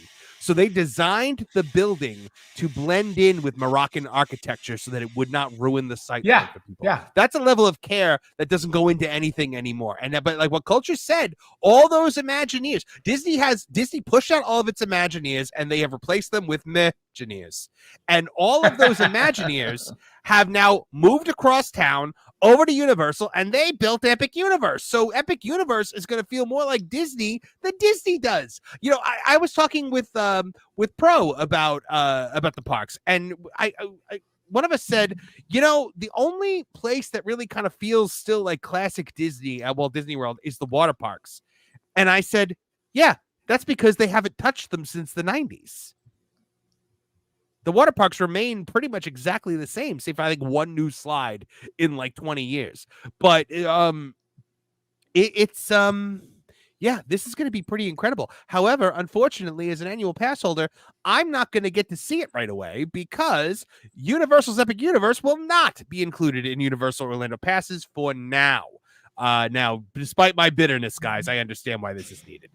Few were looking forward to visiting Epic Universe more than Universal Orlando annual pass holders. The ability to travel to worlds of Nintendo, Harry Potter, the Dark Universe, How to Train Your Dragon, and more at any time they wanted was a huge drawing point for those who spend hundreds, if not thousands of dollars every year to get constant access to Universal's other offerings. But it seems as though Universal will be keeping annual pass holders out of Epic for the time being, with an announcement that hit pass holder email boxes this morning. On October 24th, pass holders will have the exclusive opportunity to purchase single-day admission before it goes on sale to the general public. Allocated ticket quantities per day will be available just for pass holders. They then go on to note that to participate in this offer, guests must link their annual passes to their Universal account wallets, and the Comcast-owned company also noted there would be soft opening opportunities for pass holders at Epic Universe prior to the park's May 22nd opening date. They said in the email that information that will be available in the coming months. So, guys, they're really trying to control the crowds in this. Pro made this point earlier on That Park Place, where he said, we've never had a theme park of this magnitude open in the era of social media. And that's why they're so concerned about overcrowding. And I don't think this is going to be one of those like when the Magic Kingdom when the Magic Kingdom opened and they had nobody on the first day because the media had scared everybody with reports that it was going to be so overcrowded. This is this is going to be big, and it's going to be big for a while. I don't know how long it's going to be where there's going to be no annual pass option. Now, Universal's annual passes, they have a 2-park pass and a 3-park pass. The 3-park pass includes the water park. So I assumed they were going to offer, a 3 to 4 park pass to include Epic, but apparently that's not going to happen for quite a bit. Culture Casino, how long do you think they're going to be able to keep annual pass holders out of Epic Universe? I think, believe it or not, it might be more tolerable than you think it is. I think it's only probably about a 6 to 8 month window. They'll just want to get into the holiday cycle. I hope so. Where they pull in more locals. That's just if I were analyzing it, if I step back and I use my analyst brain on it, that's what I would do. Because you're going to need a local support, because you're not going to get a lot of travelers at the holidays. You get a lot of locals and regional area states that visit, but your normal European tourists wait until different periods of time of the year to travel. So that's usually what the cycle is. And it's going to depend on the economy at large. Yeah, 100%. They don't want a headline that says in spite of opening it up to everybody, they didn't do as big as we thought they would. They'd rather have one that says, in spite of a constrained economy, thanks to past governmental economic policies, they're still doing great. Right. And they especially want a headline that says, we're doing great and those guys down the way with the mouse aren't. Right. And that brings me, I mentioned when we all got ready to do this, that I had a little conspiracy theory for you to ponder. I am not in any way, shape, or form saying this is true. I am not in any way, shape, or form saying I have any inside information. But listening to Marvin and the gang today during the regular show on the other place, a thought came to mind. We've all been talking for a few days now, at least, about all of these closures at Disney. All these, well, we're shutting this one down for 2 years to refurb. We're shutting that one down. We're shutting this one down. We're cutting our capacity by, I don't know, a third, a fifth in the whole park, whether it's Disneyland or Disney World. What if that is Disney's, quote, answer to Epic Universe? So that when Epic Universe opens and is a huge hit and has numbers so positive compared to Disney, Disney can say, well, yeah, okay, but we have half our parks closed down for refurbishment. And so wait a year and then we'll compare with them. Because it's apples and oranges right now anyway. Oh, it's like being a Browns fan. That's their answer. It's like being a Browns fan and saying, oh, it's a rebuilding year. Yeah, exactly. Exactly. I mean, maybe that's at the late date of realizing, oops, we should have done something, what they came up with. Well, let's do all the stuff we were going to do and do it all at once so that we're not, so that we are an apples and oranges comparison to those guys. So they can take their bow and take their big hit, and then we can get on with life. Well, I just thought of it, Now, the centerpiece of this park, the Helios Grand Hotel, they released some pricing for the Helios Grand Hotel today. Insane. Insane. I believe it was $293 per night for a 4-night stay. Now, and when I first heard about any of this and that they were going to do that hotel, being the snob that I am, I said, if I have to wait an extra 6 months to save up, that $600-700 a night room is mine for a week. And surprised that's not what it costs. But that was my assumption, wasn't it? Yours? It was going to be a $600 a night plus hotel. Now, you guys might hear $293 a night and think that's not cheap. That's not inexpensive. Oh, it sure is. Compared to the Holiday Inn down the street, it's not expensive. But when you compare it now, a comparable Disney resort to this would not be one of the value resorts. This is a top of the line, it would be brand new construction level at the Grand Floridian. Yes. Themed rooms, theme park views, dedicated entrance directly into the park. This is something that Walt Disney World doesn't have anywhere. The biggest comparison I could have made, which I did for when I wrote there's going to be an article on That Park Place coming soon for this, because it's already written and in. John just has to edit it up and drop images in and post it. Is I compared it to the Contemporary Resort, because the Contemporary has a walking path that takes you to the Magic Kingdom's main entrance, and the Beach Club Resort, because that takes you right through the back entrance of Epcot. Now, at the Contemporary Resort, for a stay in late October, which is far from Disney's busy time, you're looking at $700 a night. And at the Beach Club, it's even more at like $765. If you were to take this to Grand Floridian, you're looking more like $800. Same with the Polynesian per night. And this is on the same level with dedicated theme park access, brand new construction, themed rooms, and they're offering it for $293 a night, Lou. I can't imagine. I just can't imagine. I can bring a good parallel. Hotel Breakers over in Cedar Point. They have a hotel along the beach line, just that's in like the back corner of the park. Because if you ever go there, it's on like a peninsula, so it's out there a bit. But having a hotel that literally just enters right into the park, like your own private entrance and all that jazz, it is amazing.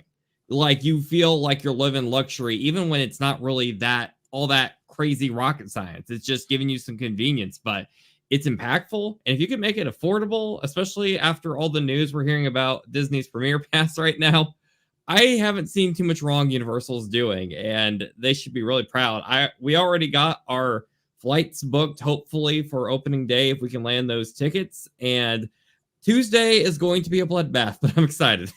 Yes, it certainly is. Guys, it's going to be huge. And here's the other thing: it's almost going to be like you're staying in the theme park, because half of those rooms, all the rooms on one side, overlook the theme park. So you leave the park, you go into your hotel, you go up to your room, you go to the window, you still see the theme park, all lit up at magical night. You can watch the roller coaster go where it looks like shooting stars from your hotel room window. That's going to be amazing. It's the equivalent of the Vegas Strip Hotel, the good ones. Yeah. One of the most magical things you can experience on this God-given earth is going to a hotel at night after your trip, and you're just looking out and you're seeing all these roller coasters lit up, all the fun. You're just planning out your next day. It's the little things in life, just being there. It feels like you're not just visiting a place. It feels like you're living it. You're experiencing it. And that is something I feel like Disney, for example, has gotten so far away of, how much time you're on your phone. You feel like you're almost the closest feeling I can compare it to is if you've ever heard of coaster stock, I believe it's called, where you can go to certain theme parks and actually stay overnight. You can literally have a sleepover in the theme park. And this is actually pretty close to that, getting to live amongst the park. It's absolutely beautiful, and I think it's going to be hype. Yeah, I agree with you, Nolan. I agree with you. All right, guys, we have to get to some super chats before we get on with the rest of the show. A lot of people are being very generous out there. We don't want to keep them waiting. So Regina Shop for checking in for there we go. Checking in for $20. Related to my earlier, I was frozen. I was frozen. What are you laughing at? You'll see. Best super chat ever. Wait, what happened? You just proceed, Marv. Just proceed. Okay.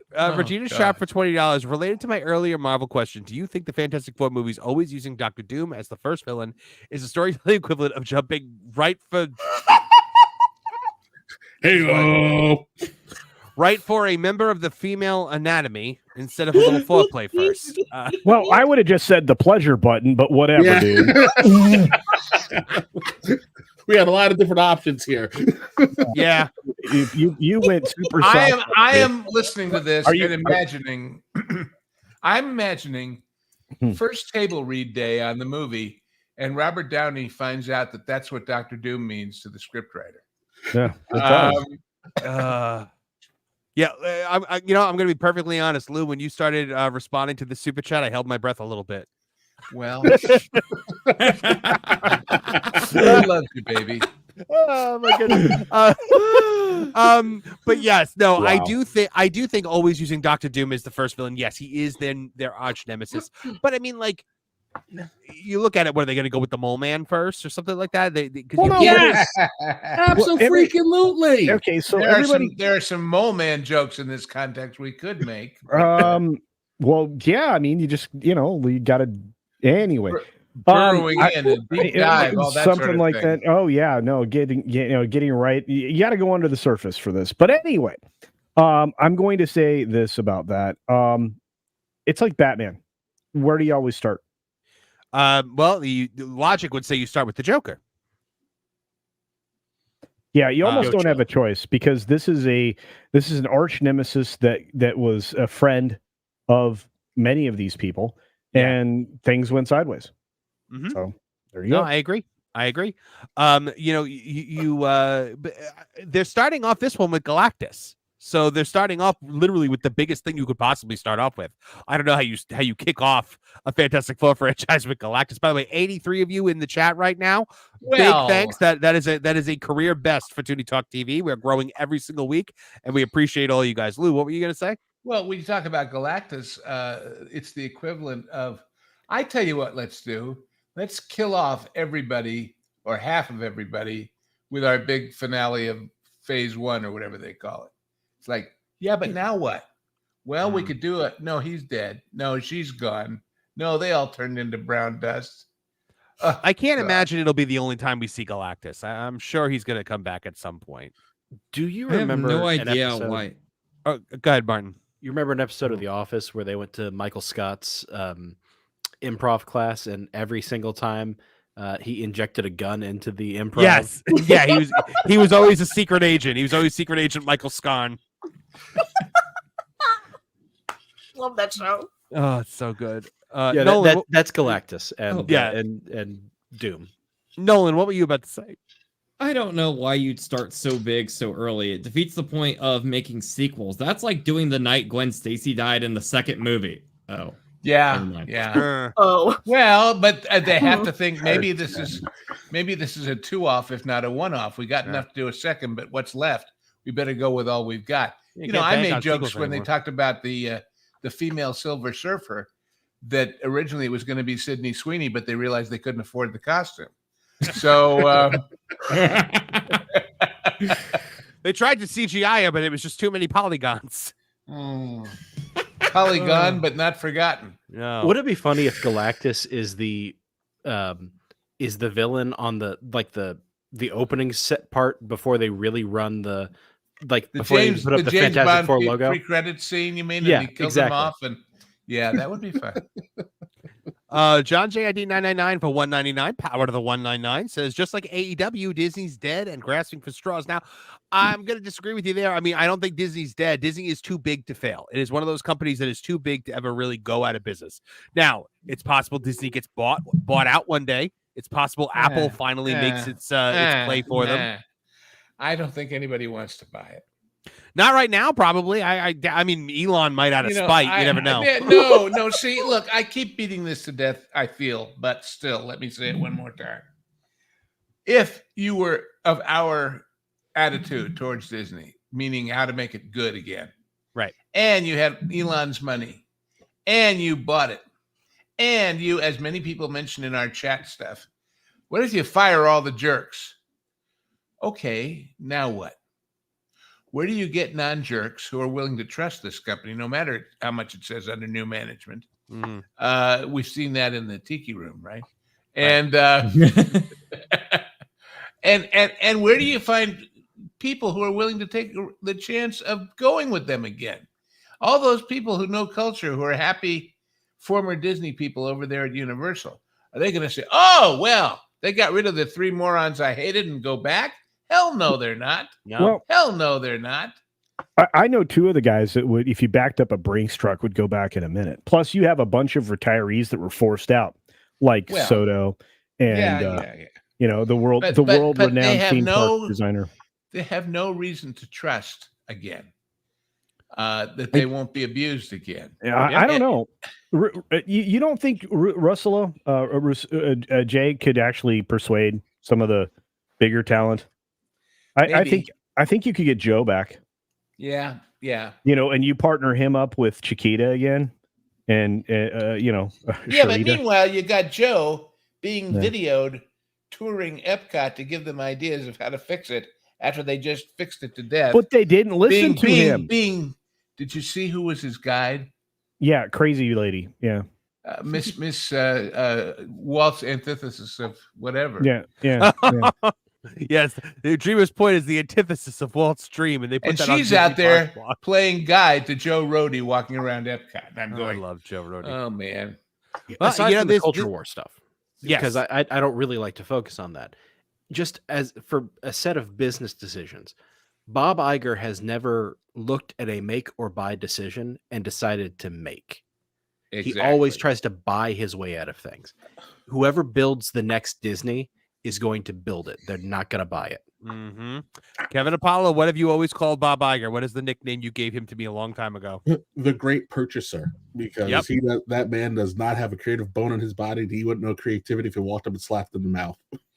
Kevin, you don't put the words great and Bob Iger in the same sentence. You don't do that. But just look, all we have to do is look from where he came. This was a weatherman, a weather guesser. He's right about 50% of the time. And the 50% that he was right before was, the early part of his career.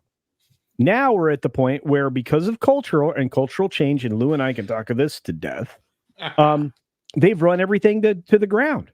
It takes 1 decade for Disney to take one thing under Iger and turn it to garbage, because they completely change its culture. You bought something for its culture. That's why you bought it. That was why you bought Pixar. You bought Pixar for its culture and for one guy. One guy. That's why you wanted that. They bought the Muppets specifically for Henson, and then he died immediately. Right. You know. By the way, everybody, visit your doctors. Yes, please. Go see the doctor, even if you think you just have you might have very treatable pneumonia, and then we'll get wrong Muppets. Oh my goodness! Yeah, John got a lot out of that $2. Yeah, sorry about that. I gotta go. I really do. I have exactly 20 minutes to finish eating my supper and heading off to another destination where I have to talk like an idiot for 2.5 hours. Yes, guys.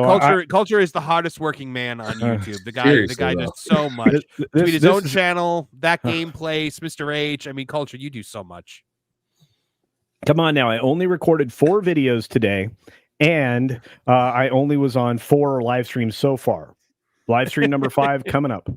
This is my second one with you today. All I can say to you, Culture, my dear friend, if you will take the image of Mars as being a certain other place where people live, get your ass to Mars. I'm going to. I will. I want to go hang out with Elon. Could you imagine that moment? Oh, but no, I'm gonna be in a car pretty soon, driving towards friends. So I'm very excited about that. Just the car, I'm excited for you. Yeah, I'm excited not bringing for the you. truck. I'm not bringing. I'm gonna bring the medium truck. I just wasn't sure whether I was digging a certain something out of my garage for you this time or not. So. Oh no, I can't. Oh no, I'd love to. Well, you can come look at it anyway. That's cool. It's all right. Well, no, it's just it. Look, do you realize how that gets like 7 gallons to the mile? It's like terrible. It's cheaper here. I am excited. Also, suddenly cold here. I know. So dress accordingly. I know. I will. I'll bring pants. I mean, it went to 41 at night last night, and that was a shock. Up north at my cabin, when there's snow on the ground, I'm still wearing cargo shorts. So something very wrong with me. I am excited for you, Culture. I am jealous that I will not be there, but hopefully one day I will meet you face to face. But my friend, it has been an honor and a privilege. You honor us with your presence. I'm honored to be here. I get to hang out with great people. I gotta get Kevin to do some stuff with me. I gotta figure out how to make that work. But I've just had an extraordinary time, and I do appreciate the invitation. And now I have less than 20 minutes to try to do all the things I have to do. I'll see you later. All right. See you, buddy. Love you, man. All right. Bye. See you, man. Guys, I'm so excited. I get to do this joke now that I've stolen from Pro. Okay. Culture Casino has left us. Goodbye, Gandalf. Every time Culture leaves the stream. One more time. Goodbye, Gandalf. I love it so much. I've always wanted to do that. Oh my god! The second Culture said he might drop in today, I downloaded that clip, and I'm like, I got I love your love of clips. I love it. I love it so much. Liquid Fox for $5 Canadian says the only good thing about Agatha is when it gets Yamcha'd in the Cancel Pigs Cry, to which I will laugh like Skeletor. 80s Skeletor. By the way, Liquid Fox, you can already do that. We already know Catherine Hahn and Patty LuPone confirmed at the red carpet premiere for this show that it's a one and done. There is no second season. We already know it has been pre-Yamcha'd before it debuted. So I love that we use Yamcha as a verb now. But I want what Duke loves He-Man. We watch it on YouTube every Saturday. Oh, His really? favorite character is Battle Cat. Every time he changes, he goes rah.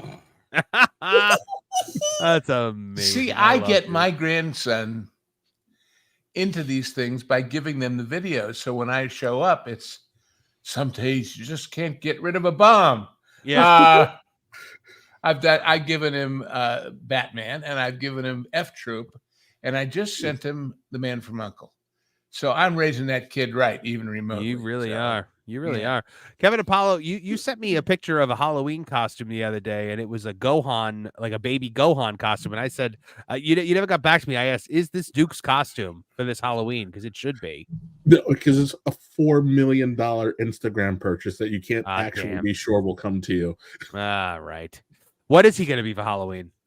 I haven't the foggiest.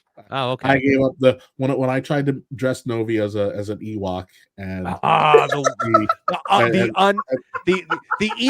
Ewok whose friend died in Return of the Jedi was a happier Ewok than your daughter in that Ewok costume. Did that get nixed? That idea? Oh, she was so miserable. The picture was incredible because it's her in the Ewok costume and she's just like crying. She's so upset that she's in this costume. And I said, please tell me that you're just singing the Yub Nub song at her and instructing her to dance. I don't know a lot about Star Wars, but I know that song. No, apparently she was Doc McStuffins instead that year, I believe. Yes, you relented. You know, it was taken out of your hands at that point. Pirate Doc Tynave became a member of the Tooney Talk TV channel. Welcome, my friend. Oh my goodness, we always love getting new. We love turning that chat green, folks. Thank you all to our new members. Alejandro, what? Whenever you get a new member, you need the Men at Work clip with Emilio and Charlie Sheen just doing the golf clap. Yeah, that's true. We do need some kind of clip for that. Alejandro Melendez for $1.99 says, "Hey Nolan, good to see a fellow Cowgirls hater." So. Heck yeah! When the Cowboys lose, it's a great day. Lions killed them the other day. It was just. I think a game like that should be illegal, and it was. I think the rest of America is very happy today. Jamie Earhart for $5 Canadian. I was gifted a membership. Thank you. Here's a little payback to the channel, and thank you again to the kind person that donated. I will be renewing. Well, we are very happy to have you guys. All right, guys. We need to take a break from the super chats for a second, but we do get to all of them by the end of the show. So if you have done a super chat, please just hang in there. We will have your voice heard at some point during this entire thing. And if you want to have your voice heard, guys, send it a super chat. We like to get to them, in one little lump in between topics. But we have to move on to our next topic because guys, I am curious. Are you guys familiar with let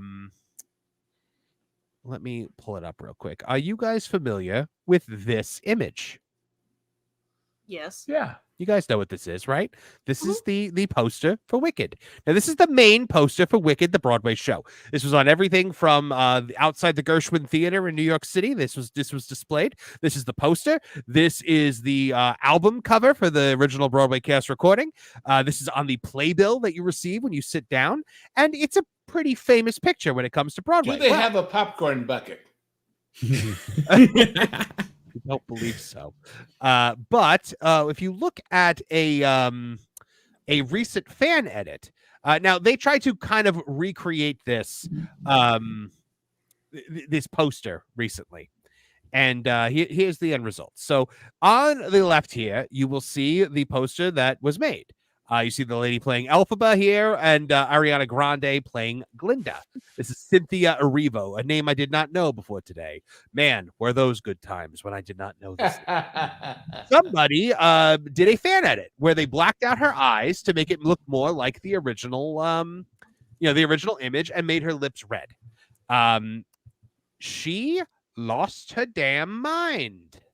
Like through the biggest Hollywood hissy fit that I have ever seen over nothing. It's literally just making it like the original poster as a fan thing to pop the fans of this franchise, to maybe get those people a little excited to see this movie. And this is what this woman did on Instagram. This is the wildest, most offensive thing I have seen. Equal to that awful AI of us fighting. Equal to people posing the question, is your female member green? None of it. Her pleasure button. Yes. None of this is funny. None of it is cute. It degrades me. It degrades us. Who is us in this situation? Black people or the cast? Or like who? Ariana Grande? Usually when it's thrown on like that, it's supposed to include the entirety of any and all person who's been black, past, present, or future. So she's the original poster is an illustration. I am a real life human being who chose to look right down the barrel of the camera to you, the viewer, because without words, we communicate with our eyes. Our poster is an homage, not an imitation to edit my face and hide my eyes, is to erase me. And that is just deeply hurtful. You know, there is a fantastic clip of Wheezy Jefferson from the Jeffersons using 2 words that we can't play here, but it would briefly sum up my response. Is the second word please? Yes. Yes, Soft I know.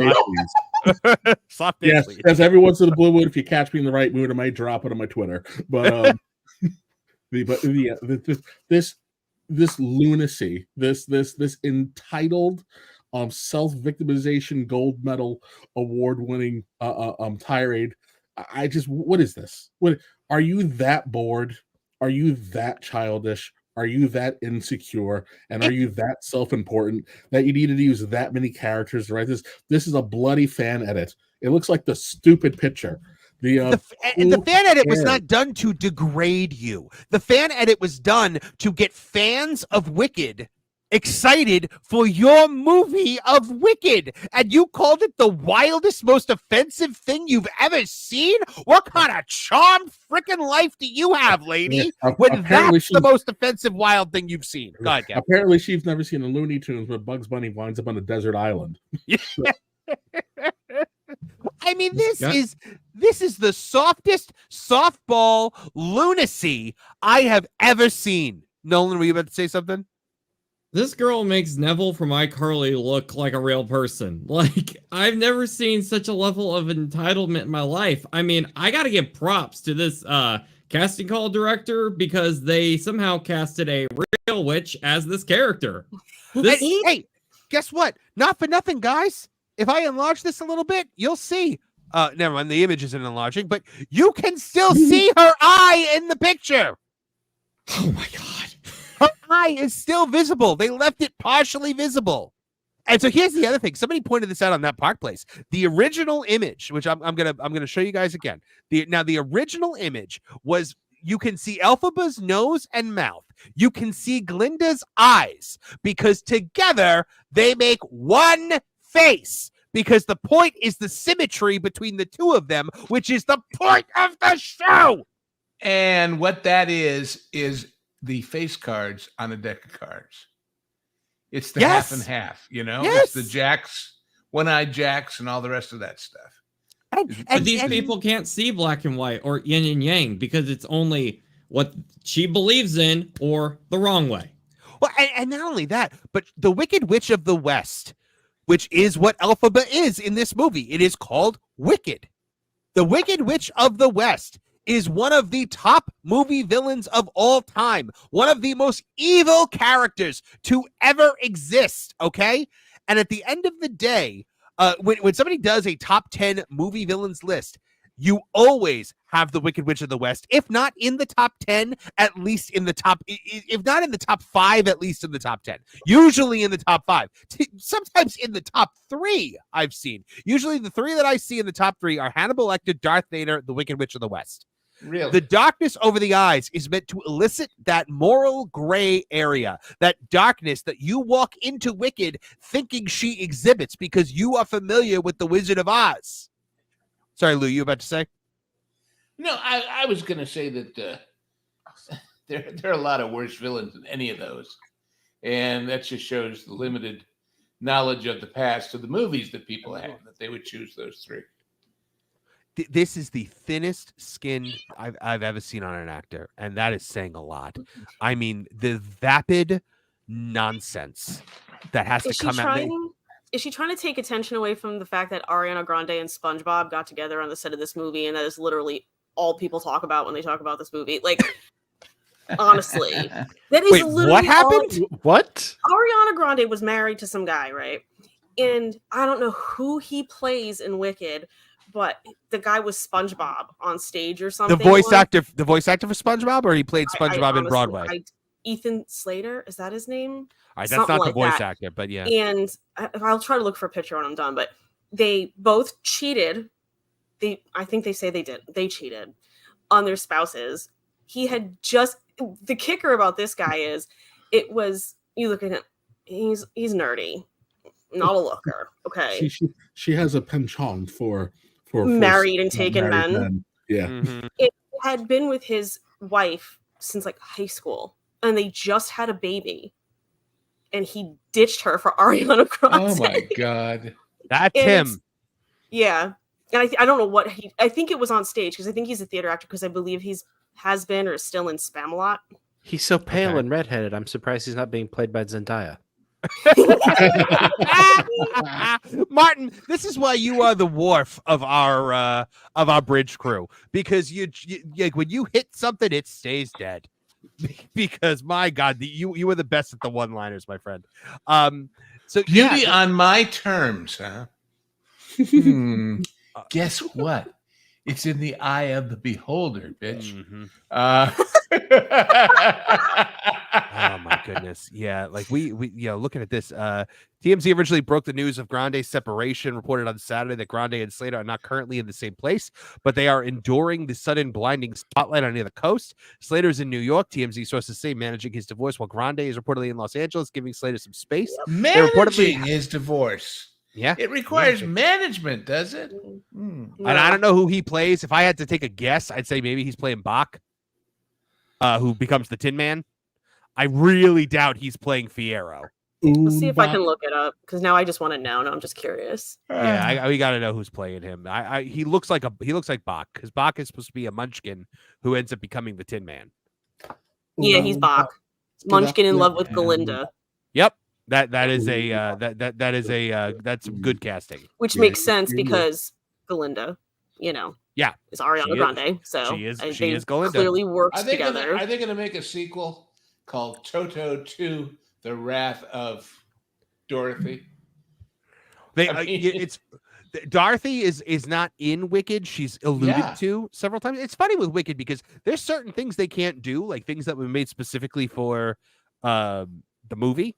Like the ruby slippers, they can't do the ruby slippers. They do the slippers, but they're silver because the. Wait a minute. Were the slippers in the Fairuza Balk Disney movie? I do not. What are you talking about? No, they can't. MGM owns the rights to the ruby slippers, so all the slippers when they appear in anything else has to be usually silver. But see, MGM bought the Wizard book itself, and Disney bought all the others. Yeah, but the Wizard of Oz is now public domain, right? So that's why Wicked was able to be made. Baum's book, it's silver slippers on a gold road. Yeah, I think because of Wizard of Oz with the way they were incorporating the color, as opposed to Kansas being in black and white, I think the ruby slippers just popped more on the screen, which is kind of why they became that. But even in like Once Upon a Time when they do the slippers, it's always it's never ruby. So. I saw those slippers in the Smithsonian. Oh man, yeah, I did too. And I watched that movie. It's one of my absolute favorite movies. I watched it all the time. Well, you know the story, right? You know the ultimate Wizard of Oz movie story. Is it the silver paint like nearly killing the Tin Man, or no? Is it the Munchkin, of which I cannot talk about on YouTube? You can't. Nope. I know what you're talking about. Not here. Nope. No. No, this is the story of the Wizard's coat. Oh yeah, great story. I've not heard this one. I don't think I know this. Do you want to? I would be happy to relate it. Carry on. Because it is perhaps the greatest classic movie era true story that nobody believes. And it's absolutely true. Now, you have to remember that MGM was the biggest thing on the planet. And that MGM spent money like unbelievably on movies. And that MGM made, in that year, 1939, I think it was 54 feature films, okay? Biggest year in the history of the movies. And they're making The Wizard of Oz. And they get this bright idea about doing the prologue and the end of it in black and white, that the real world is black and white and only Oz is in color. Now, they still shot it in Technicolor, by the way, just in case they change their mind. But as part of that reality versus fantasy, they got this idea and they said, you know what, for the costumes, where normally MGM would just churn them out from their fast, huge costume department. They said, why don't we make all the clothes in that prelude, in the Kansas scenes, real clothes that we go buy at thrift shops of that period for the stars, except for Dorothy, who they had to engineer a dress to basically strap in Judy's bosom. But they go to the thrift shops in downtown LA and they buy coats and clothes for these people in multiples of whatever. And then back at the studio, Victor Fleming and the actors walk down these long racks of clothes and try things on. And they decided that Professor Marvel should have the look of somebody who once upon a time had money, had position, and had faded. And so they bought a bunch of tailcoats, tuxedo coats of that vintage in his size. And they're trying them on, and they happen to pick one that's this Edwardian cutaway coat for Professor Marvel to play in his medicine show scenes and try it on. Why can't I suddenly? It's late here and there's wine involved. But Frank Morgan. Anyway, they go ahead and they start shooting the movie. Now, you have to understand how Technicolor worked.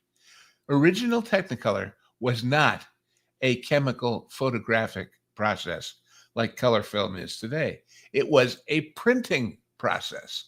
You literally put 3 strips of film, black and white film, through the camera at the same time, and each one had a separate filter, one for cyan and one for magenta. And you had to have a lot of light to get through 3 levels of film and filters. So the set on the average Technicolor movie set was at about 100 degrees before you ever started factoring in the weather outside, because there was no air conditioning on those stages, because you had so damn many lights on. So they're shooting with Professor Marvel, Frank Morgan, and he's wearing this old, real, heavy felt Edwardian tailcoat, this cutaway.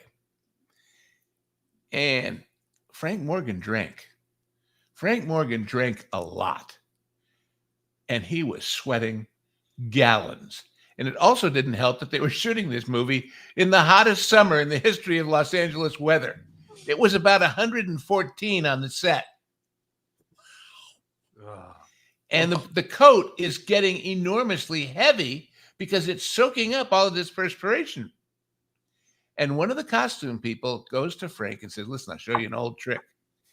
She reaches in the pockets and pulls the lining out so it's sticking out of the pockets so that between scenes it can evaporate and dry out. And remember, there was no such thing as off-the-rack clothing in those days for formal coats. They were all made to order for somebody. Mm-hmm. And the tailor would embroider a label inside that pocket showing the name of the tailor and the name of the man for whom that coat was made. And at some point during the day, Frank Morgan looks down at this label and he doesn't believe it. And he calls the other people together and they don't believe it. They cannot imagine that this random choice of coats, that they bought 11 or 12 coats and he picked one from a thrift shop in downtown LA, but they verified it. And when they verified it, they called in the PR people and they said, you're not going to let this story out because people will think we're lying. They won't believe it. They'll think it's press agentry. But they did have a little ceremony on the set after they were finished with those scenes and gave the coat to the widow of the man for whom that randomly chosen coat was chosen for the Wizard of Oz to wear in the movie of The Wizard of Oz. And the name on that label was L. Frank Baum. Really? In the movie The Wizard of Oz, the Wizard of Oz is wearing the real Wizard of Oz's coat. Wow. For real. Insane. And that, my friends, is the rest of the story. And it's true. And it's absolutely true. So wow. There's the Wizard of Oz story of all Wizard of Oz. Wouldn't have believed that. Yeah. So, there is magic in the movies. That's all I'll say. L. Frank Baum's coat. They just wow. Wow. Yeah. Lou, I love when you tell stories too, because you're such a showman. Like you pulled us until we were all chomping at the bit to know what name you were about to say. That is an incredible story. Thank you for sharing it. Oh, well, man, anyway, that's so cool. It's one of the great movie stories of all time, I think. And for those of you guys that don't know, L. Frank Bauman is the author of the Wizard of Oz book. And if you go to the Coronado Hotel in San Diego and you see that logo of the crown in the crown room, he designed that. He was an artist of some degree. So anyway, he's an interesting guy. Well, guys, moving on. So every Thursday before the show, I go on Google and I do a news search for one name. That name is Bo DeMeo. Because I always really want to see. But you know what? The last couple of weeks, do you have the Bo DeMeo secret decoder ring to go with your fan club? No. Apparently, Lou, that is not a ring that you put on your finger. No. Well, I can. I don't know about the size of your finger, but anyway. So I did not find something, but somebody on Twitter X. Asked Bo DeMeo if you could head up any other project or any other fandom, what would it be? And I just wanted to share his answer with everybody and get your opinions on it. He said James Bond. Just James Bond, just randomly saying James Bond. Yes. All right, Bo. So Bo DeMeo running James Bond would be the worst thing anyone's ever seen, right? Are we wrong? Are we right about this? Like the things he would do to James Bond? But now here's the thing. Here's the thing about this. It's not so much the answer here as the question was what intrigued me. Because let's take a look at who Bo DeMeo was responding to. Bo DeMeo. You want to know? Nolan Thunder. Oh!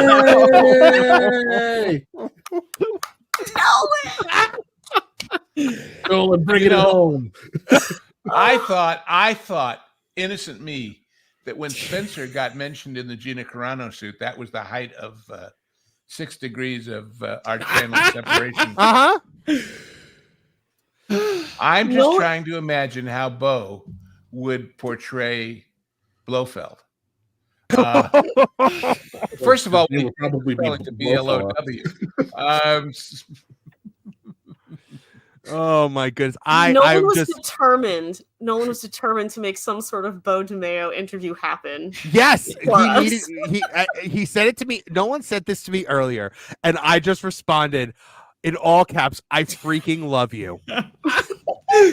Because I knew exactly how this had to. I knew exactly how this had to play out. I knew exactly how big I had to blow up the thing so that you just saw the answer, and I could slowly scroll up to give you Nolan's name. Like it's chef's kiss. You learned from Lou with his slow name build-up story he was doing. That's what I was going to say. It's the two great reveals of this show. Wait a minute, hold on. I'm reeling right now over something that was just said. Lou, did you just say Spencer got named in Gina Carano's lawsuit? Oh yeah. What? Twice. Okay, I need to hear how this happened. I've never heard this before. Go read the text. Go read it. Yeah, the lawsuit brings up a bunch of articles that came out around the same time as her firing, and Spencer had written a couple of them. Yeah. Wow, that's amazing. So we are this show is directly tied to the Gina Carano lawsuit. That's unbelievable. Look at that. 6 degrees of Ginification or something like that. Oh, you should do a Marvin the Movie Monster gets deposed video. Yes. Have you now or ever have been a Gina Carano sympathizer? I will give you a little good advice about deposition, everyone. I was once involved in a stupid one where this idiot drunk woman ran through 3 lanes of traffic and hit me and all that. And this lawyer that the insurance company picked for me, he said, be careful, because you're all smart people and you're articulate and you are willing to answer a question right away. In any deposition, count to 10 to give me time to object to the question before you answer it, because you're liable to give the game away. Oh, God. Depositions in Discovery are such fun.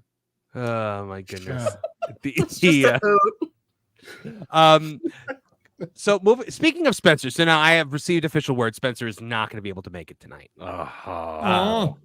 Yes, he's but he's busy auditioning for his new legal show. Yeah, Spencer is traveling and his flight got delayed. So he told me he was going to be able to make it if his flight got in on time. Unfortunately, it's not happening. But we can have Spencer's words with us. Not only Spencer's words, but Spencer's rage. Yes. Because we need to talk about Spencer's favorite person in the world. I love this so much. Shang-Chi star Simu Liu plays the victim after bubble tea company he accused of cultural appropriation receives death threats. Quote, I just don't want the legacy of this segment to be pitchforked and people fearing for their safety. Of this segment. By Spencer McCooley abounding into comics. Go ahead, Kevin.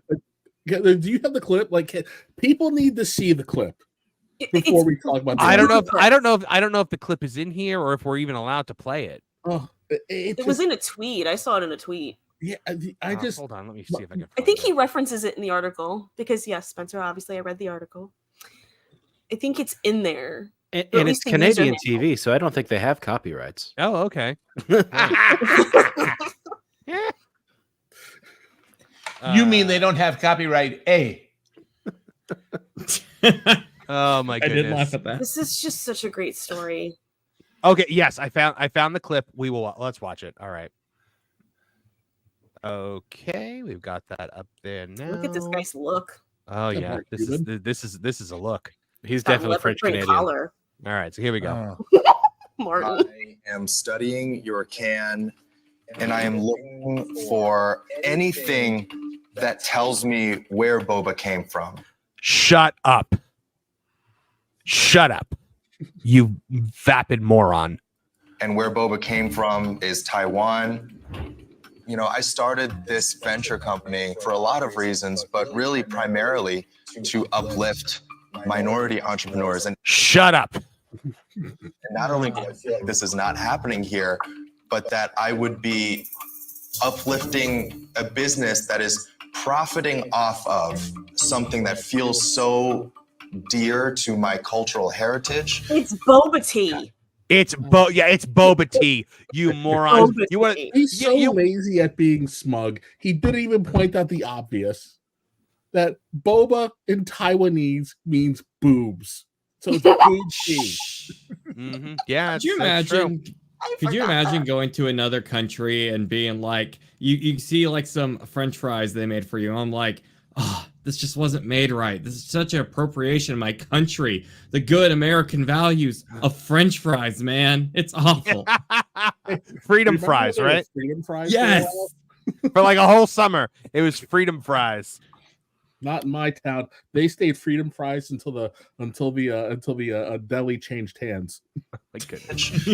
I want to be a part of bringing boba to the masses, but not like this. So for that reason, not like this. Not this way. Look at this outfit, by the way. Look at his pants that are too short. His sockless loafers. Look at everything about him screams douchebag. I was gonna say, why is he dressed like Crockett from Miami Vice? Yeah, yeah. You're culturally appropriating Miami culture there, Simu Liu. You Canadian Asian. I was thinking Vietnamese black pajama border raiders. You know, I mean, oh my goodness. Bringing boba to the masses, but not like this. Not so like for that this. reason, I'm out. The king of all Asians. The king of Asia. Of all Asians. So now the guy leaves. How successful this business is. It makes me sad that people are, they're drinking boba with the raccoon with the sun. It doesn't mean that they don't have the opportunity to change and do that. That's true, but there has to be a willingness, and I have to be able to invest in these founders, knowing that that change is possible. They didn't say no. The collaboration that they've had to this point is with their supplier in Taiwan, and if nobody else has told them that before, you can't put that all on them. Look at his smug, stupid face. Look at his smug, stupid face. What a schmuck. Who cares? Why does anybody give a what this guy thinks? Mm-hmm. I'm sorry, but it's like because he has dubbed himself King of the Asians. He's so good for him.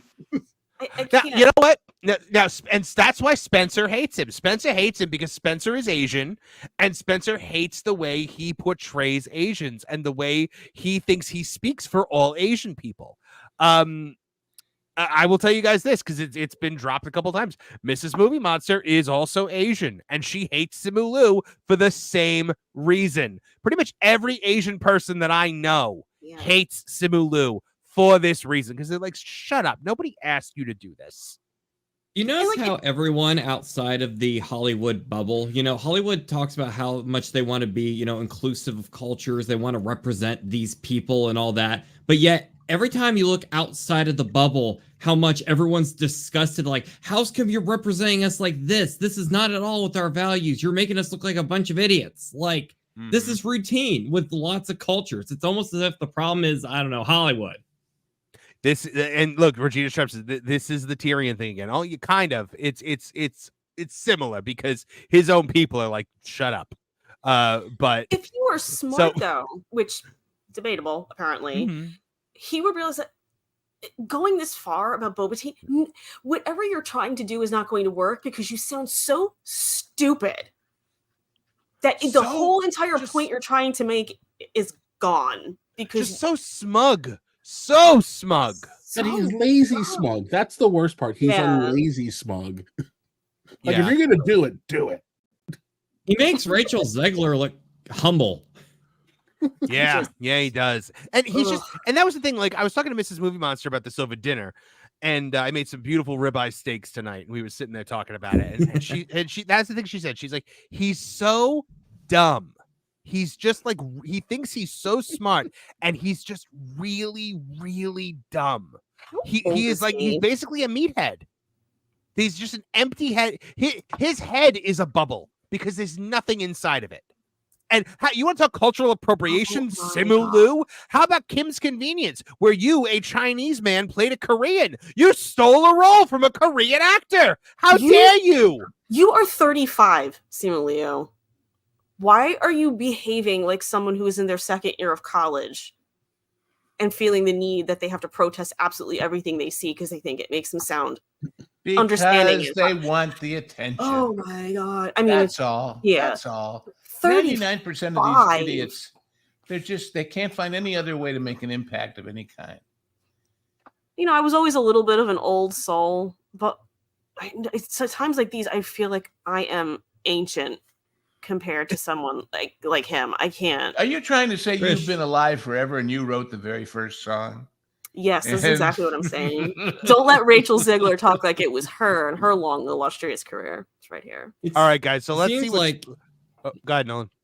Well, it seems like every day that passes, it feels like and now, granted, the whole concept of celebrity worship is already rather dumb. But it seems like as time goes on, the more and more we see these people's lives, from social to the radical opinions they want to put on the people in these shows now, because they're trying to do everything desperately, trying to stay relevant, trying to keep up with, a lot of like people kind of like us, who have their own platform and they can rise, and Hollywood's kind of losing its grip. It's showing just how these people who just put these guys up on a soapbox or a pedestal, it shows that they're about as dumb as a box of rocks. It's you know what? I looked it up to make sure that I was correct, that whether or not he was actually Korean. No, he is Chinese Canadian, born in Harbin, China in 1989, and immigrated to Canada when he was 5 years old. Grew up in Ontario. So yes, he stole by his logic, he stole a role from a hardworking Korean actor out there somewhere, and he got famous off that role and used that to catapult him into Shang-Chi. So, his entire career is a lie. Like, I don't actually believe that, but by the way, Lisa was saying, making carnivore, she's not on the carnivore diet. She does not approve at all. Her steak came to her with a generous helping of jasmine rice and steamed broccoli. Mine came with a side of bacon and shrimp.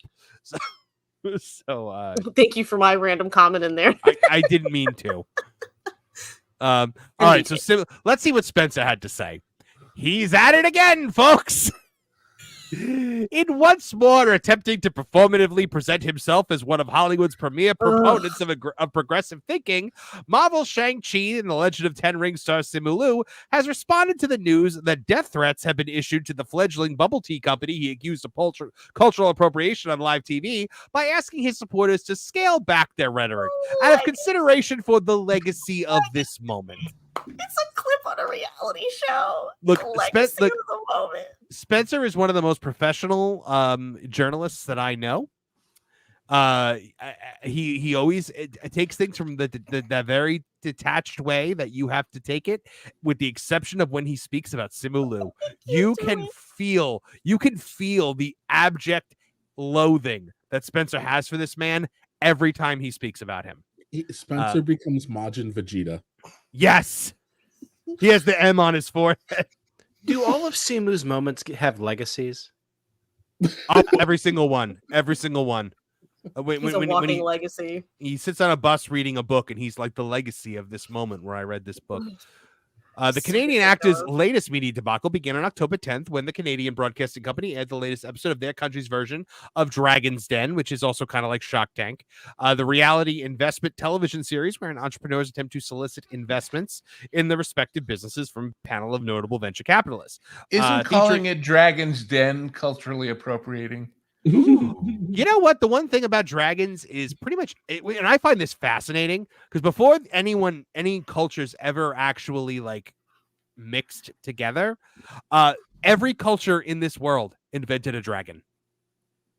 The Anglicans had one, except for the French Canadians. Yes, except for the French Canadians. No, like the Mayans had dragons. The Chinese had dragons. Like everyone had a dragon at some point. It was very interesting. Dragon.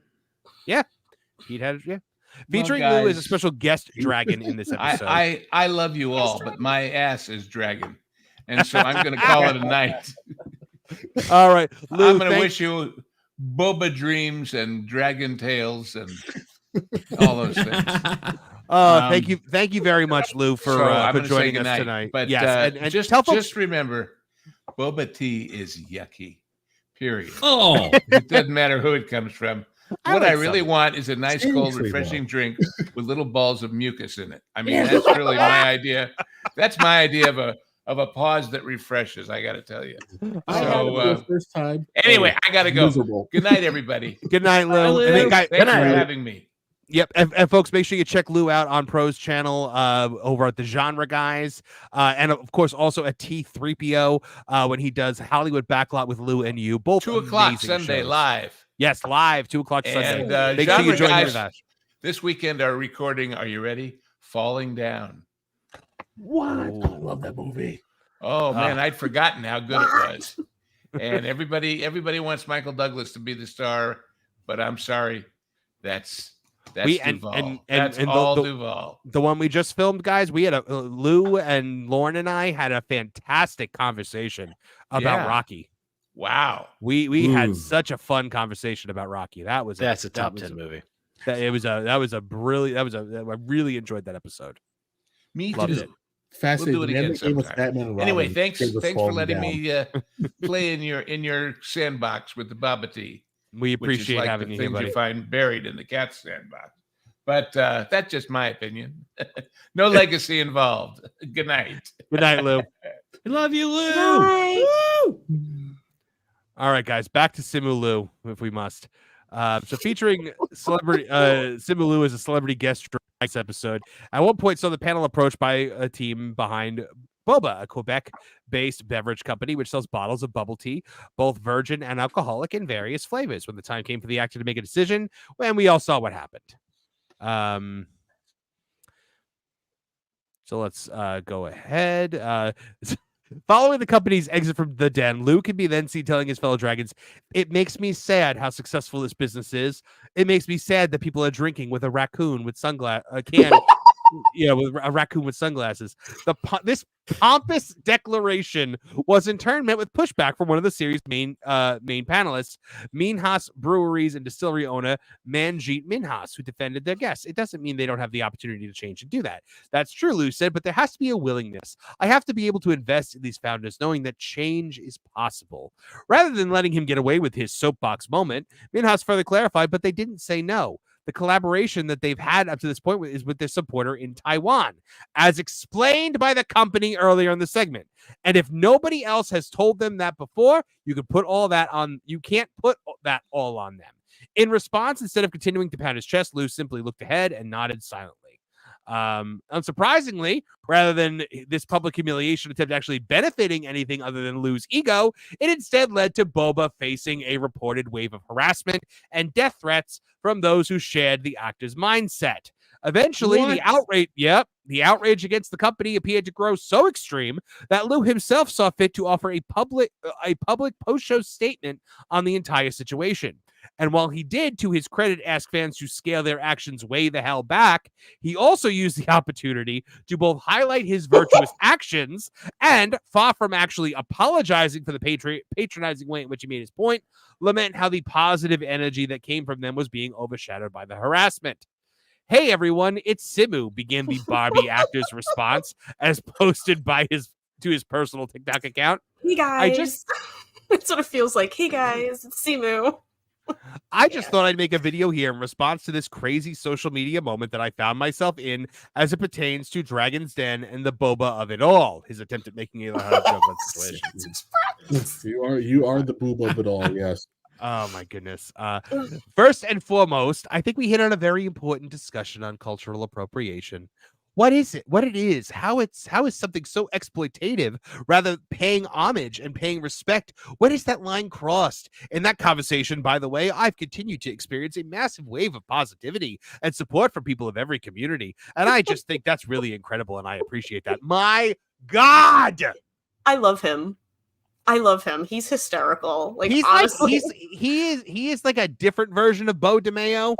Like they're like we need to start following him every week too, it's just to see what personalities kind of, but they hit the same spot. You know. There's what question are we gonna ask him? Yeah. Nolan's got to get Simu Liu he's got to bait Simu Liu into interacting with him too. Yeah. On the flip side, I've been made aware that the business owners have received a lot of death threats and harassment. Yes, it's your fault because you know at this point what happens when you say something like that. You galvanize, and you say it to specifically for this. You said that, Simu Liu, maybe not to get them death threats. You said that to kill their business. You browbeat them over some stupid tea. You did that specifically to cancel them because apparently the culture of China and the culture of Taiwan rise and set on boba tea. and Simu Liu's boba tea. Yes. Not just any tea. World's leading manufacturer of chipsets. But no, boba tea's the legacy. Yeah. Yep.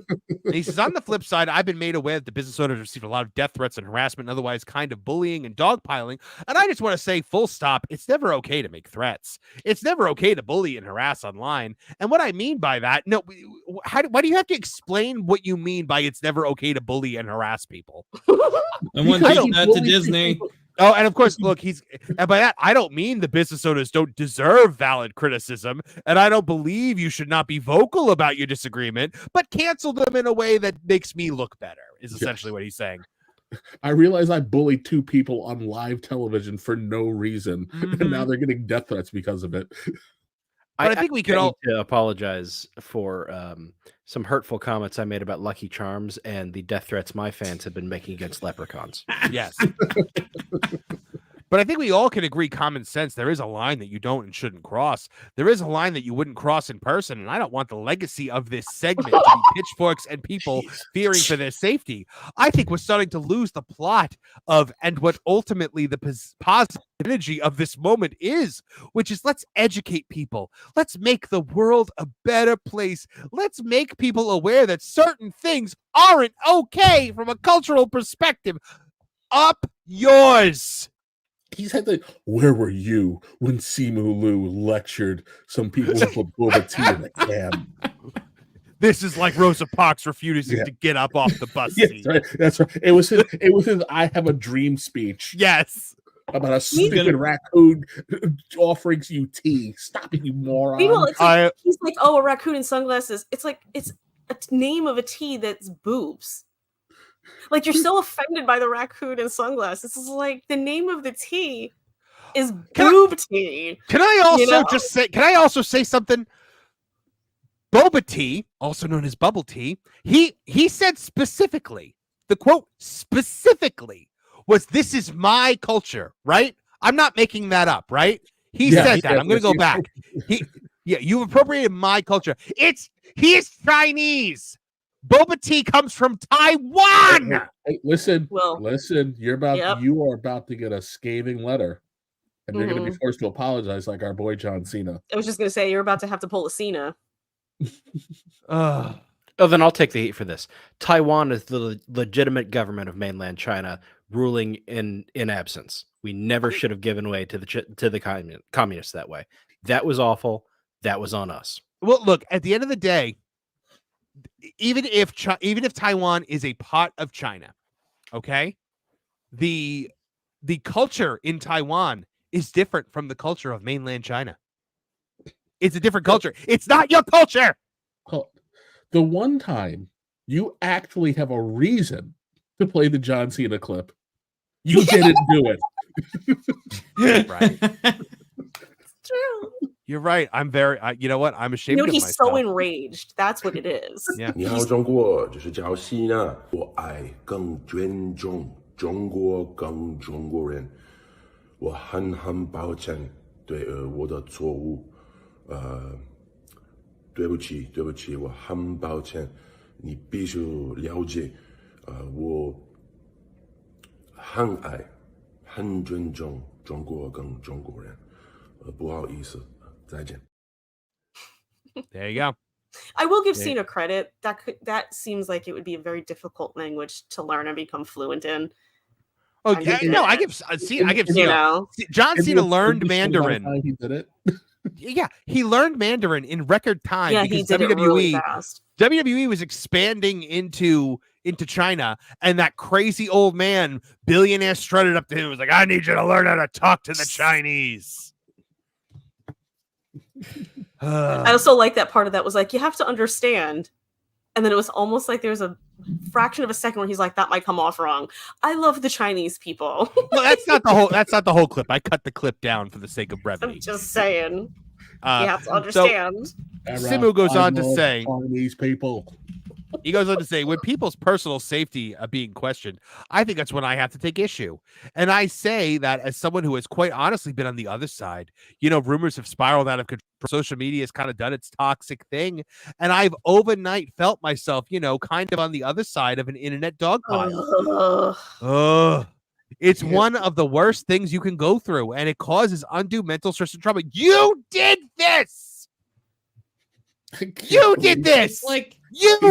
Because you tried to cancel this company and make them go out of business, because you tried to mobilize your army of mutant freaks to rise up out of the sewers and attack this legitimate business that's just trying to make it, while you sit up on Hollywood Mountain drinking your boba tea from Taiwan and being like, this is mine and only mine. Shut up, you vapid puke.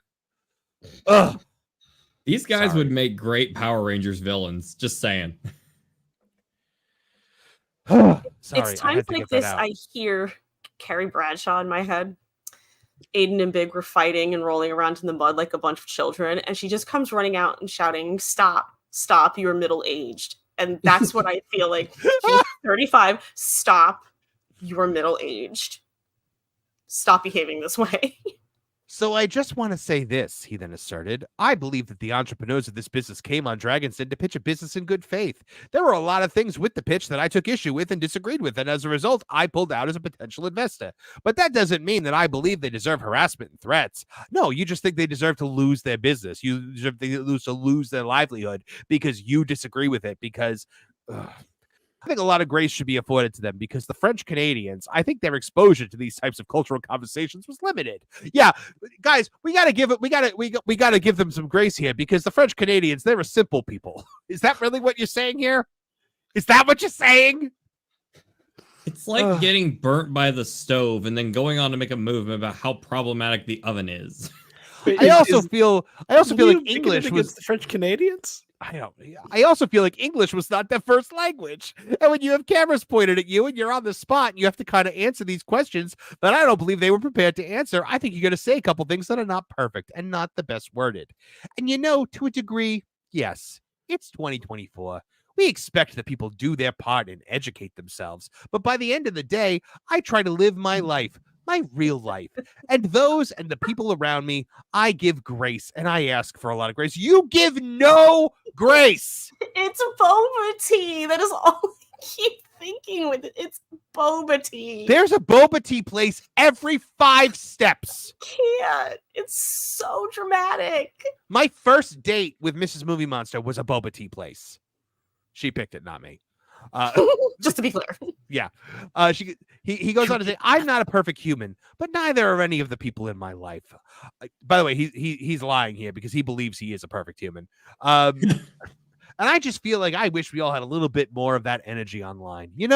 I wish that social media could be more of a habitable place where we could actually voice respectful disagreements with one another, where we could respond to people as if we're looking at each other in the eye and saying, okay, I hear what you're saying. This is my problem with it. This is my issue. And we can have someone on the other end saying, I hear you. Thank you for saying that. We don't agree, but I appreciate that we had this conversation. Okay, so Simu Liu. I've been saying that to people like you for years. Yeah. Okay, Simu Liu. I hear what you're saying. This is my problem with it. You're an idiot. That's my problem. I also want to say the show.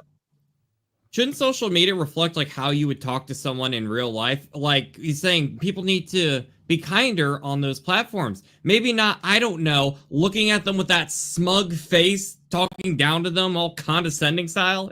Hollywood millionaire talks to small business owner. I also want to say that the show has been kind of catching some strays. My fellow dragons have been catching some strays. And kind of along the same vein of what I was saying before, we have such a short time to formulate our responses when we film these segments. As if you're a regular part of this show.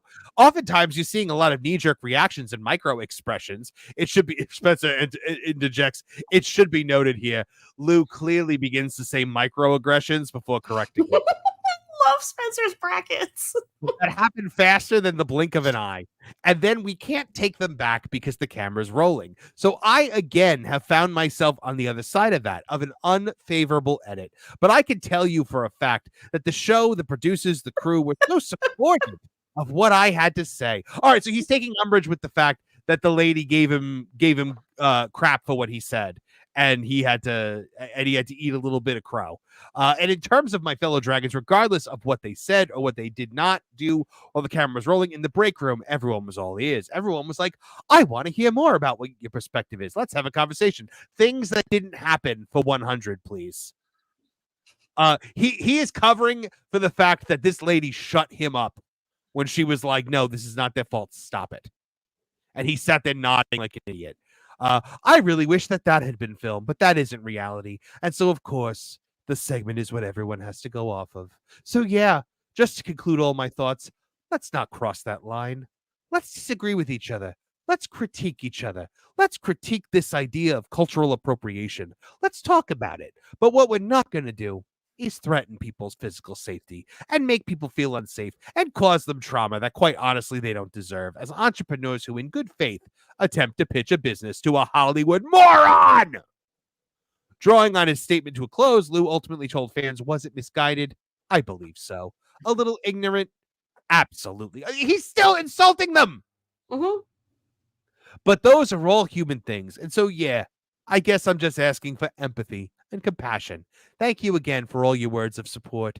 I really, really appreciated it, my people. Good Lord. Stop it. Stop it. Like if this guy's ever eaten, say, a pizza with a salad on it, like they do in California. He's taking our people's stuff at that point, Trish. You're culturally appropriating pizza food of my people. We've lost our culture to everybody from surfer dudes to turtles. It happens in video games. Oh my goodness. All right. We have to get to some super chats because we've been ignoring them, and these people deserve to have their voices heard. Simu Liu does not deserve to be heard anymore. Ooh, bless you. So let's see. Liquid Fox for $2 Canadian says, sounds like Bob Iger and Tony Khan would be friends. Probably. Go and Shogi for $4.99. Nobody is too big to fail. Before Universal bagged Harry Potter, they almost went out of business. They had a buy a day, get a year free. The NBC merge saved them. You know what, Go and Shogi, that's a decent point. I think, though, that Disney is in that they're in that level where it's like if they were failing, if they were about to go out of business, they would get a federal government bailout. They could also, I have to say that buy a day, get a year free deal is pretty common among regional theme parks. That's what SeaWorld does pretty much. A SeaWorld annual pass and a SeaWorld one-day ticket are essentially mostly the same price. And you can upgrade very easily. Samuel Maine became a gifted one Tooney Town TV membership. Thank you very much. And congratulations to whoever it was that got that membership. Alejandro Melendez for $2 says, God bless Jerry Jones, the Bob Iger of the NFL. That's a joke that I don't get, but I'm sure Nolan laughed and Kevin laughed. He's earned it. He's earned it. We can't talk about that on this show. Go and Shogi for $4.99. Not all heroes wear capes, and if you Bo DeMeo, well, they don't wear pants either. That right there, folks, is the kind of super chat that you need to make because that was a good one. That was classic.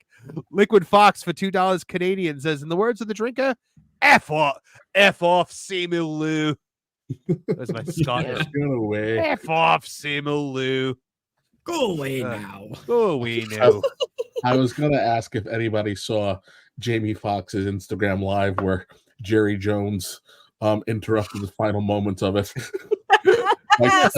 by giving some bizarre statistics he had no business knowing. Regina Fox was like, stop the feed. Regina Shop for $5 says, in all fairness, no one likes French Canadians, even the French. I would say especially the French.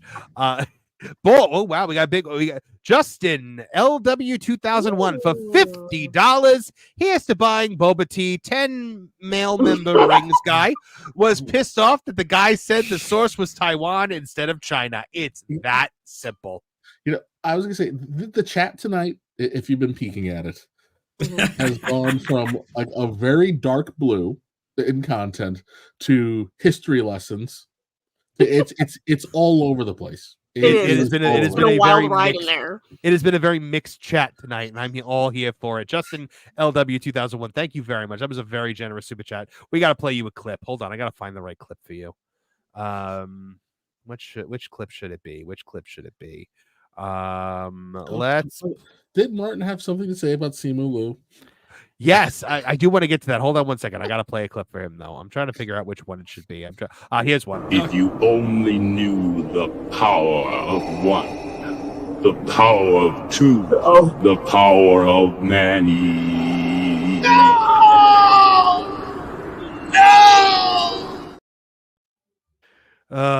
Poor I was James going to say Earl the clip from, what was it? Mr. Nanny, where the dog gets thrown in the lake. Yeah, Lisa's going to hate it. But...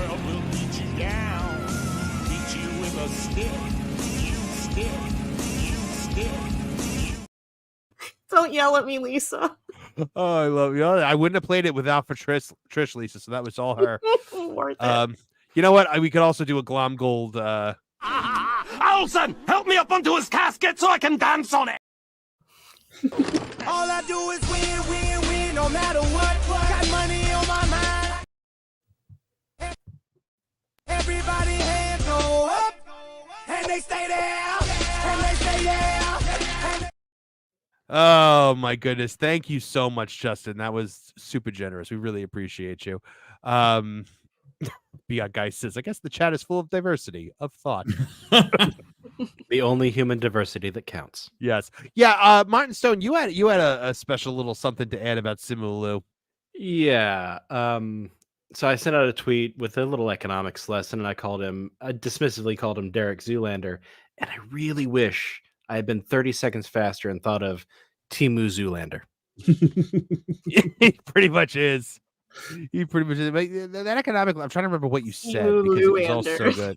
Well, I said something like that boba tea is one of those miracles in the modern world. I don't like the thing, but you use cassava flour from South America, and you're combining it with a tea from Taiwan, and who knows where the aluminum for the can came from, and all that stuff came together so that we could watch this idiot clown himself on TVs made by sweatshop workers in China. Yeah. 100%. All right. So, but one of our final stories of the week, we have to go into the world of gaming a little bit because Dragon Age is doomed, guys. It's this game that Kevin and I, this game that Kevin and I have both pre-ordered is pretty much doomed. So this comes to us from Twitter X, from Grums. He tweeted, Dragon Age Veilguard leak. Worst fears confirmed, and it's, quote, much worse than we think. This is the end of BioWare. This person here, Nuri, gets the scoop in her interview with a game tester who reveals all alleged rumors from the testing of 2023 build highlights. Game is super woke, pronouns in your face. Kunari Companion literally introduces themselves with immersion-breaking modern language. I identify myself as non-binary. Romances were and still may be gender locked unless you choose a pronoun other than he, him. You must be pansexual or you are restricted to 2 romance options, either Nev or Harding, while other choices may romance anyone. This might have changed due to Baldur's Gate 3 success and influence. Solus is sidelined hard in this game. Now, this game was supposed to be about him. The original name was Dread Wolf, and Solus is the Dread Wolf. Made into a minor character with little importance or development until suddenly important at the end of the game. And that ending is baffling and not in a good way, but no spoilers revealed. The story is disappointment after disappointment. Facial animation is Andromeda all over again and plastic, which I assume is a lot of my face is tired quality. Inquisitor and Inquisition is corrupt and may not be of any help, even if you didn't disband it. Choices don't matter. It's Mass Effect 3 all over again. That one. I mean, the fact that my Inquisitor is now going to be deemed problematic, like, stop it. Rook is sidelined. Backstory wasted. Just a guy in a bar, very much diminished. Kevin, I don't remember who Rook is. I don't remember who Rook is either. Yeah. Tester feedback was ignored.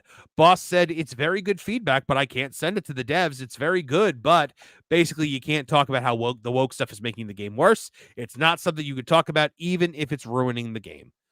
Grey Warden Davrin, a newcomer who never finished his training, which means he's not a Grey Warden, gets to influence and make important decisions for the Grey Wardens solely because he's a POC, gets to decide everything. The segment of gameplay in the Fade is boring walking simulator with just some fetch quests, completely wasted opportunity.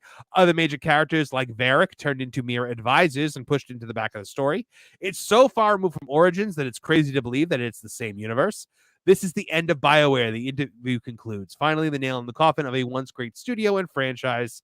And wow, this is going to be disgustingly putrid.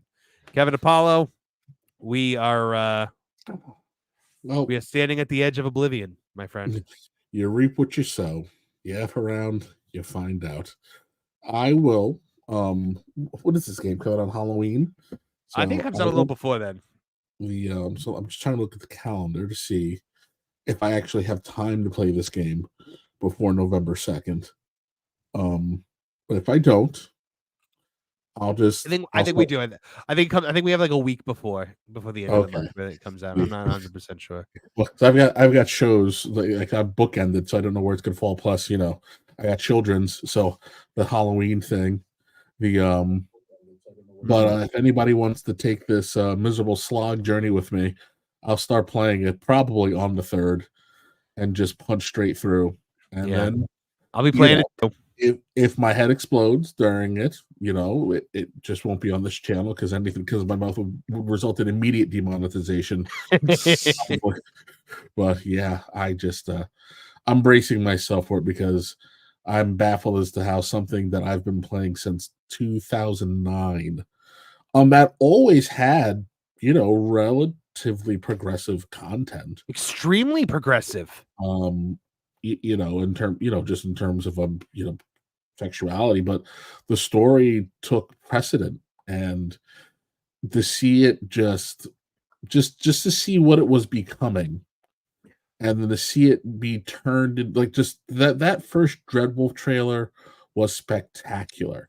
Yeah. The first peeks at the gameplay were spectacular.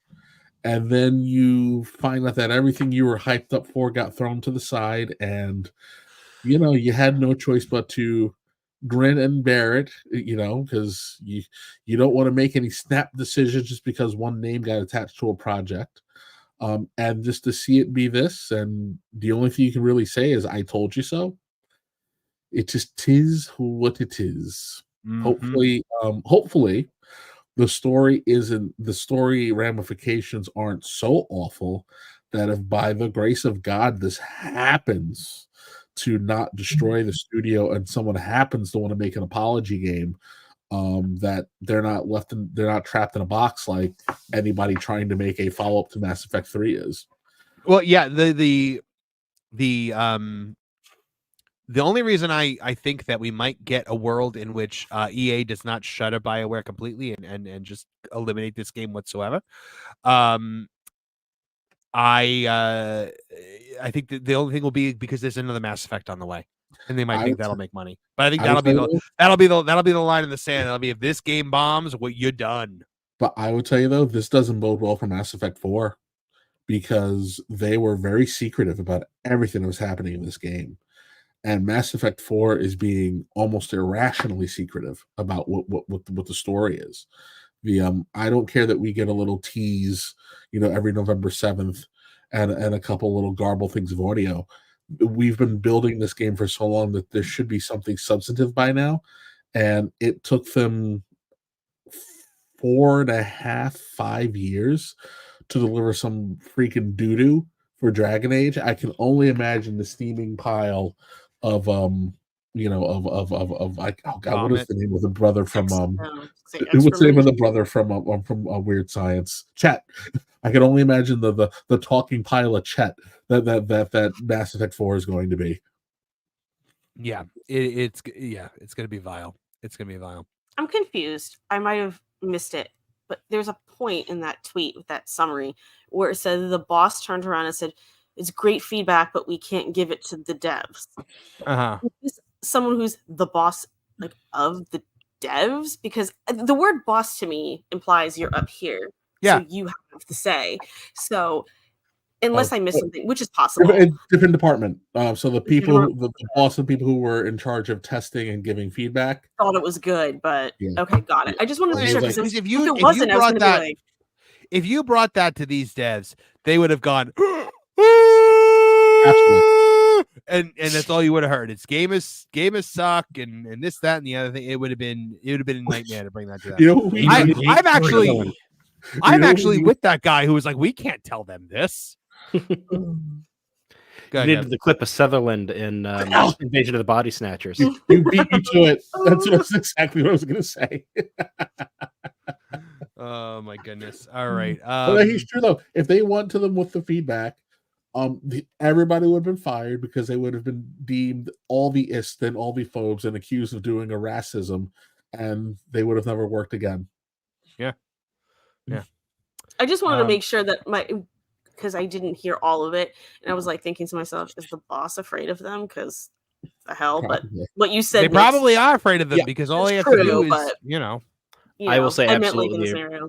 There are middle managers out there who are scared to death of 23-year-old kids with social media accounts. So and they have HR on speed dial. Mm-hmm. You know what? I think you're going to see a world in which they're not going to be as scared of them anymore, because the world is changing and the cancellation attempts no longer work. It's happening right now. Yeah, I tell you, there was a whole massive article in the New York Post about 2.5 weeks ago about how Gen Z is being fired in mass. Yeah, I saw that article. And then I saw another one, like, just people are kind of over it. The expectancy the lack of forward thinking and problem solving skills. It's people are, well, like we were talking about earlier. People have just kind of had enough of dealing with petulant children and their temper tantrums. Yeah, we were talking about this on that Game Place this week. I think it was Space Dave mentioned that like his kids, his Gen Z kids, are the ones that come to him with problems about their phone, and he was like, "Shouldn't you know more about this than I do?" Like, and the problem is with Gen Z kids, there's no desire, and not all Gen Z kids. I'm generalizing here, but there's no desire to look beyond what's in front of your face. There's no desire to unravel how something works. That curiosity to learn more, to dig deeper into a subject, that just doesn't exist anymore. I always use the example of hearing a song you never heard before and you like it, but you missed the name of it or who it was by. And I have called in the past radio stations and been like, what was that song? I missed who it was by or what it was called. And they would tell you. And it's like, I had to go out of my way to pick up the phone, call the radio station to find that out. They have it right here. It would take 2 seconds to find out that type of information. And so, you know what? It's even easier because if they have certain apps, they can just go and let the app read it and tell you what it is. And then they don't. They never know what anything is. And I'm going, we had to work so hard to find out stuff. You know what I mean? In comparison, and to get stuff and to learn things. And it's like, you have it so easy. There's no reason why you shouldn't know a ton of things that you don't know, because it's right here in your hand. And it's just mystifying to me that they can't even put the littlest bit of effort into things like that. Yeah. It's shocking. Well, Samuel Main sent us a super sticker for $3. It is a parrot giving a thumbs up. So thank you very much for that. I do love to see those super stickers. Parrots don't have thumbs. Parrot. Yeah, it's a parrot. It's like the thumb feather. It's like chickens don't clap.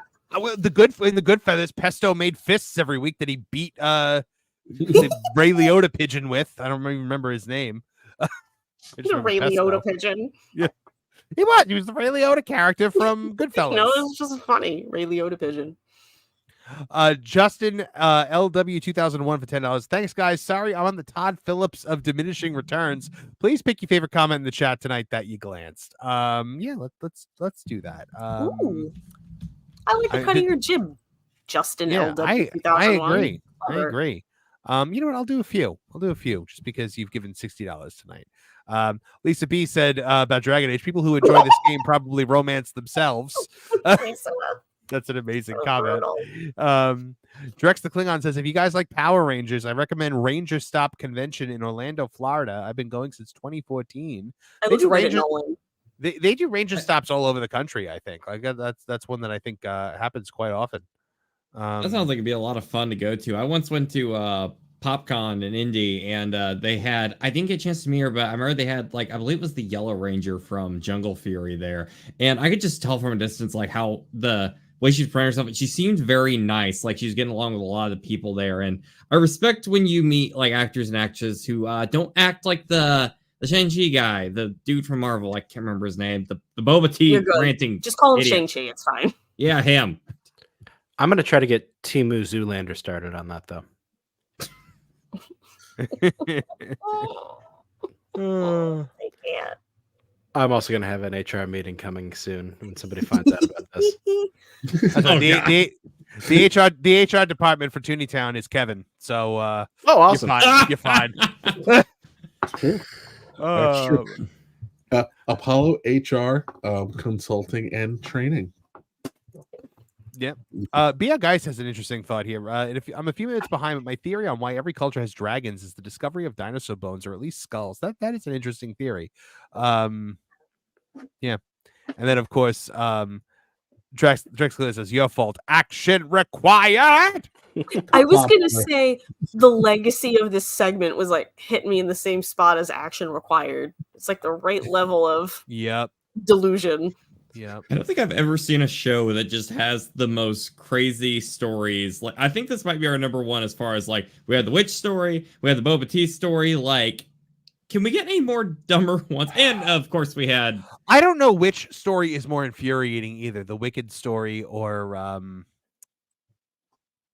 the Wicked story or or the Simu Liu story. I would say the Wicked one is more infuriating for me, simply because I think the Boba Tea one's hysterical and he's just ridiculous. Whereas like the Wicked one's a little bit like, oh, there was a chat during the Wicked story. Somebody pointed out, the lady that's playing the Wicked Witch said this is like the most egregious, offensive thing. Somebody in the chat pointed out, there's like deep fake or AI nudes of celebrities out there that are way worse. She said it was worse than an AI of like her and Ariana Grande fighting or something like that. Like worse than like just taking out your eyes and changing the color of your lipstick. Like really? This is like quintessential if this is your biggest problem.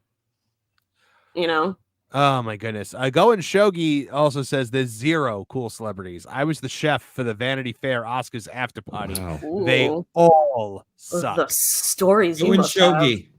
I might regret asking you this. Does that include Keanu Reeves? It can't include Keanu Reeves. No, he doesn't. Please don't. I hope it doesn't. Please don't. And I will not believe Go and Shogi if he says Keanu Reeves is included in that. So there's no way. It's a big night with a lot of big stories tonight, guys. We had Gina Carano. We had so much going on tonight. What is that, Kev? I'd say Tom Cruise is actually pretty freaking awesome. Yeah, I remember you saying that. I also like Jim Carrey. I honestly like Jim Carrey. By the way, Lisa B says, "Oh wow, Kev is HR representative. I can only wish for that at my place of employment." Let me tell you something, Lisa. No, you don't, because when you actually mess up, you're not gonna want that. Have you ever seen Dinosaur, like the show Dinosaurs? Remember Mr. Richfield? When you go into the office, you don't know whether you're gonna get eaten or not. That's I have seen the way Kevin speaks to people in these situations. That's what it's like. Don't make wishes that you don't want. Go and Shogi says at the time Keanu was not on those lists, but he seems like the outlier. So there you go. My boy. And also throw one on that list too. Jared Leto was actually super, super cool. Really? Too. Yeah. And that's interesting. Because I got to spend time with a security guard. He was like, he always wears goofy outfits because he hates doing these red carpets and these appearances. So whenever you see him at something, the second his obligated segment is completed, he's gone. He leaves. Regina Sharp for $5 says Keanu wouldn't get invited to the Vanity Fair party. He's far too nice. That's very true. I appreciate the Jared Leto story because I feel like, I'm not saying he's like necessarily some saint or anything, but sometimes the way people talk about him, I'm like, calm down. I'm pretty sure that me. You don't like need Jared a redemption Leto? for him. I like it. I really like his music. Actually, I actually like his band. I mean, he's Jordan Catalano to me, so there's always gonna be that part of me. You know what? The Vanity Fair party's guest list and the Epstein client list probably are pretty much the same list. Have you read Rob Lowe's autobiography? No. I cannot say that I did. What did he say? Some really good stories. He seems like a cool guy. Yeah, he seems like a good guy. I'm trying to think if I've met anyone that was like really good. I mean, no, like everyone I've met is pretty much in a situation where they had to be nice to me. But hey, Kev, what was Diddy like? Because weren't you Diddy's bodyguard for like an event? Oh yeah, well we did the VMAs 2 years ago. Actually, he was. I say he was super nice. He was super nice, and he was super thorough. I will say because you were protecting him. Well, yeah. So if you hated him, then he could be in big trouble. His main security guard was like this 6 foot guy from Senegal. He was incredible. No, like he was very. All he cared about was where his kids were. We referred to him as the Diddy kids. He had like their own special bus, but like if his rehearsal time was 4:00, he was there at 1:00, and then he ran out and he rehearsed until it was 10,000% correct, and then he thanked everybody because everybody had to wait for him. It was super ridiculous, gracious, and then ran out the door, and then asked for my particular team to make sure that we were the team that was with him, and I still have his guard's phone number. Just goes to show that you never know with people. You never know what you're gonna get. Yeah. Sometimes I've heard like celebrities who they're a nightmare to work with in the industry, but towards normal people or fans are they're actually like cool. It's just their cohorts and whatever that they people hate. that I've heard horror stories about. I've heard Rachel Ray is a nightmare to be around. I think I've heard that too, actually. I've heard she brings her dogs into book signings and lets them like poop and pee all over the place. I've heard that I've heard that America Ferrara is a bitch. From some, I knew a guy that was an extra on Ugly Betty, and he said she was just like when she came, like the extras would scatter like minnows in the presence of a shark. I can't say that one totally surprises me. I've never heard a bad word spoken about Andre the Giant. Neither have I. People had a reverence for Andre the Giant. That's the thing. Well, wrestlers are kind of different animals as well when it comes to being celebrities.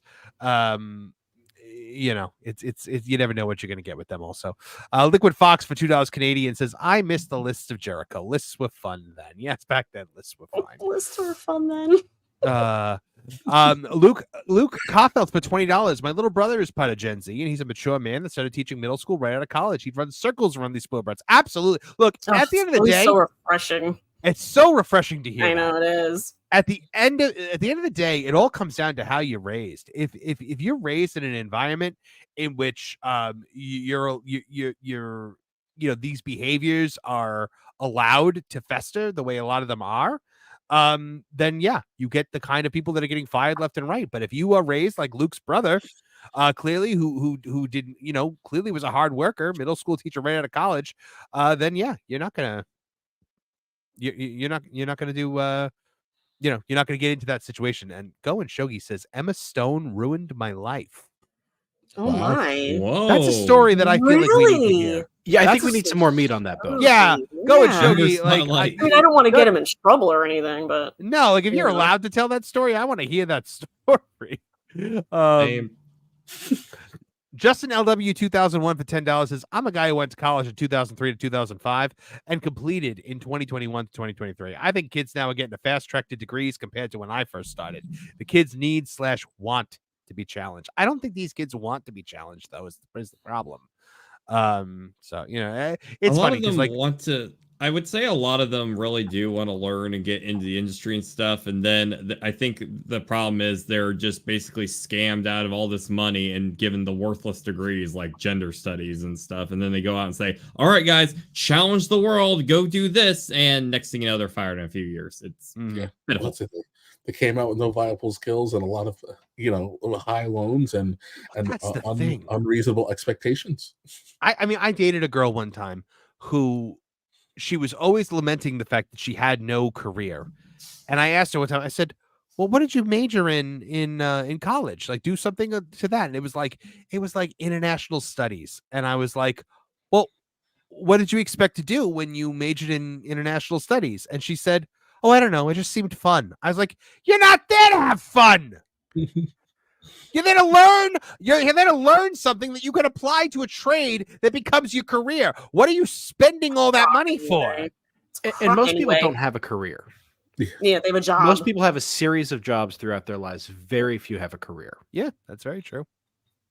And please, how many times do people actually, outside of things like doctors, lawyers, engineers, things like that, actually do what they use their degree and what they learned in college? Because 99% of the time, whatever job you get, they're like, that's great, now here's how we do it. Mm-hmm. And then it's like everything you learned is pointless anyway. So how many people got a communications degree thinking they were going to go into radio or TV, and now they're selling insurance? And then midway through it, I was like, wait a minute, I don't think I want to be in like a cornfield in Iowa broadcasting to like 3 people.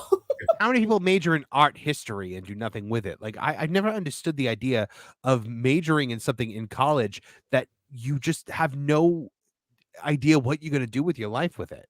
Art history is kind of a strange one because if you super specialize, you can become like the go-to person for Sotheby's on some particular artist. And, it's like a very specific. Yeah. If you can actually hit something like that, you can make a decent living with that sort of thing. But most people don't. Most people do art history because they like pretty pictures. I'm just like, watch. Like, I know we should, like, we're beyond our time right now, and like we're typically in the era where we're all just hanging out backstage, like shooting the breeze. You're aiming for I know. I'm literally just like, I'm literally watching the chat, waiting to see if Go and Shogi is gonna respond. So I'll give him It's all on 11. You, Shogi. Yeah, I'll give him until 11:15, and because I need to know. I need to know what happened. I need to know. Well, if I can continue our college tangent for a second, just one thing I want to point on what you said. You're talking about like art degrees and stuff like that. That stuff's quickly becoming phased out with all the AI stuff going on right now. So literally, so many job opportunities for like animators, artists, all that. It's quickly becoming irrelevant and really fast. And I don't say that gladly, but the reality is a lot of companies are going to go by what's most affordable as opposed to what is the prettiest picture out there. And it's kind of sad. Yeah, well, AI is going to ruin a lot of entry-level stuff, even professions like law. AI can write a simple contract very easily. Oh, yeah, and it's probably be better written by AI because you're not going to have any mistakes or loopholes. Mm-hmm. Well, you can get AI hallucinating, they call it, where it'll put in references to cases that never existed. Yeah, and, I do work with that. I do work with that, and you have to be very aware of the fact that some AI will just make up something. You have to check the links and everything, and it looks like an official link, and you click it's absolutely nothing. Go and Shogi's here. Emma would treat the parties like she was throwing them. She'd make demands that would throw off the entire order of things that derailed the entire process. Oh, really? And then she would complain, so it fell back on my team, for starters. Oh, there's more? Apparently there's more. That's just the appetizer. I gotta say, I wouldn't have expected Emma Stone. You know? Yeah. You wouldn't. Well, and then again, what do you really know about Emma Stone? But what do you really know about it, Trish? You know? She dated Andrew Garfield once. That's pretty much all I know about Emma Stone. She did, yeah, because she was Gwen Stacy. Yeah. So Go and show, yeah, like, man, that's taking you back. That's pretty crazy. But it's all right. She doesn't have much of a career anymore. When's the last time she made a movie? She was just nominated for, I don't even know if she won it, for an Oscar for that weird like female Frankenstein movie that apparently came out. I didn't know that was. Because the Oscars are not about movies that anyone sees anymore. You know. Yeah. So I don't remember what it was called, but Go and Shogi is a fascinating human being. It's got a little bit of the Liu in there, you know. Yeah. These interesting Hollywood stories. Yeah, I know, right? God,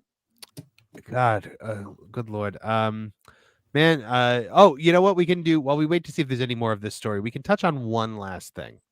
And that is Joker Folie à Deux.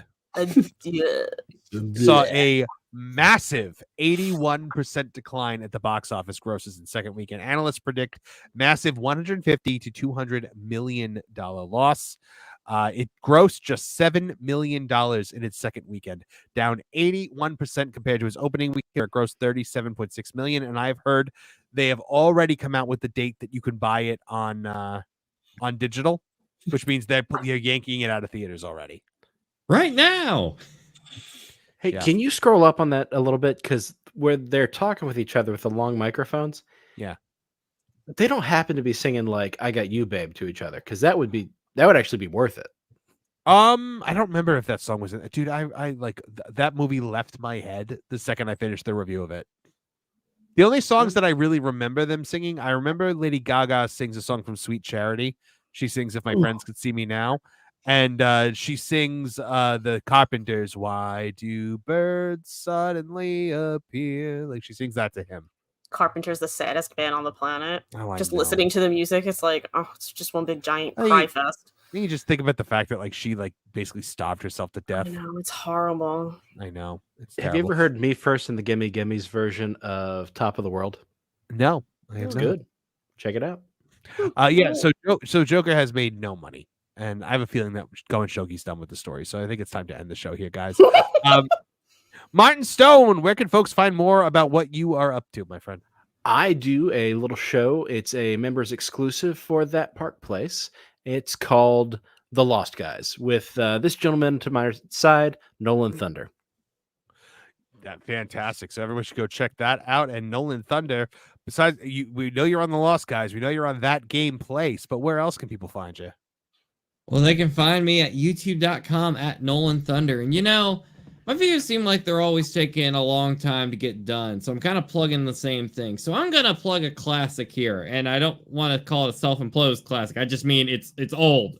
So I don't want to sound like Boba Tea dude. So I did a video on the Korean version of a Mario game where someone went into the files and found a weird video game about cats.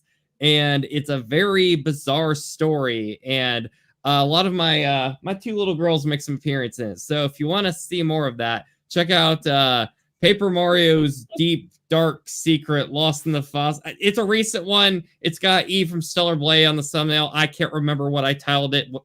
YouTube algorithm, but check it out. It's fun.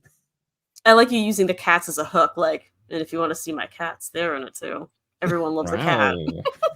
Not everybody. All right, it's a general. There's some haters out there. Down. Some are on this stream. Oh my goodness. All right, Trish, we have got some true crime to get through this week. We are going to be talking a lot about that. It's going to be member exclusive coming to the channel later this week. You're also going to be doing paternity court with Kev. We should hopefully try to get that out this week as well. Kevin Apollo, you've got some rants coming in the very near future, right? Is that correct? Yeah. We got some stuff coming up. No one's really done anything toopity duper stupid for me to kind of want to be like, hey, let's go talk about it. Right, but we also got you on Tooney Talk Wrestling every Tuesday night. So that's over at the Tooney Town Wrestling channel. And you got any major shows coming up? I'm ready. Yeah. October 25th, Fight or Fright 2, our Halloween themed event. That would have some fun costume contest for all the kids. If you come in a costume, I'll give you a nice little discount. Same for first responders, DPW workers, and scouts. And then November 2nd, our November Rain event at the Palisades Mall. Will be a fundraiser for the Havisham Community Center. They do lots of really good work there. They do after school programs, camps, camp, and they actually do. They have a program where they work with kids who live at the poverty line. So they'll do things like get them Christmas presents, back to school supplies. They also help with the homeless. They'll give them give them a place to shower, a bed to sleep in at night, and they'll provide them with food, along with a bi-monthly food pantry. So they do lots of really good things there. So I like to try to help them out as best I can. Fantastic. And folks, of course, for me, just make sure you're keeping it here on Tooney Town TV. Make sure that you make sure you share, make sure you subscribe. New content coming at you guys every single day. I'm working on tomorrow's videos right after this show ends. And we will be able to hold on. Nolan asked me if I could pull up somebody's comment. What is that comment? It's by Cam Empson. Okay. Yeah, so I didn't. You lost that, guys. Nolan and Martin. Hard to keep up with all the channels. Yeah, it is difficult. Yeah. If you want to find, I must have misunderstood. I thought you wanted to know where you could find us. Okay. Maybe she does want to know. Okay. Well, you could find me and Martin over on That Park Place. Their YouTube channel is a membership exclusive series, but I tell you, we have a lot of episodes out right now, and we got more coming here soon. We dive into a lot of lost media and a lot more. So we tend to go into a lot of obscure things, from old fast food mascots to old TV shows you might have forgot about. So I really recommend checking it out. And my man over here, Martin, he's got some amazing takes on stuff. So if you want to hear more of his wisdom, I recommend checking it out. Absolutely. Oh, thanks. Yes. So guys, please like, share, and subscribe on the channel. Also on Tooney Town Wrestling. If you are a wrestling fan, check out Tooney Talk Wrestling on Saturday nights. That about does it for everything I've got going on. Make sure you're bookmarking thatparkplace.com, where I'm the theme park reporter. So we'll be doing a lot of that. We are going to be trying out some interesting live streams in the future on this channel. I want to start doing some gaming stuff. Make sure you check that out. All right, guys, for all of us here at the Tooney Town channels, by the way, we are sending you over to Vacation Radio when this is over. So make sure you give that a listen. It's all original music, all about vacations, all very wholesome stuff created by our friend WDW Pro. So make sure you check that out. Leave a like over there. Give it some love. And we will see you guys next time. From all of us here at the Tooney Town channels, I'm Marvin the Movie Monster. Now get out of here. Now, bury the platypus. Feel the wrath of my thank you-inator. Thank you, you piece of trash. Thank you. Thank you. Thank you! Oh, I suppose you want me to say thank you. But you know what? Saying thank you is like jobbing. Thank you! I got a little message. Thank you. Ooh, yeah. Oh, thank you! Oh, thank you! Thank you! Thank you! Thank you! Thank you! Thanks? For what? Hi-ho from all of us here at Tooney Town. Thank you! And viewers like you. Thank you.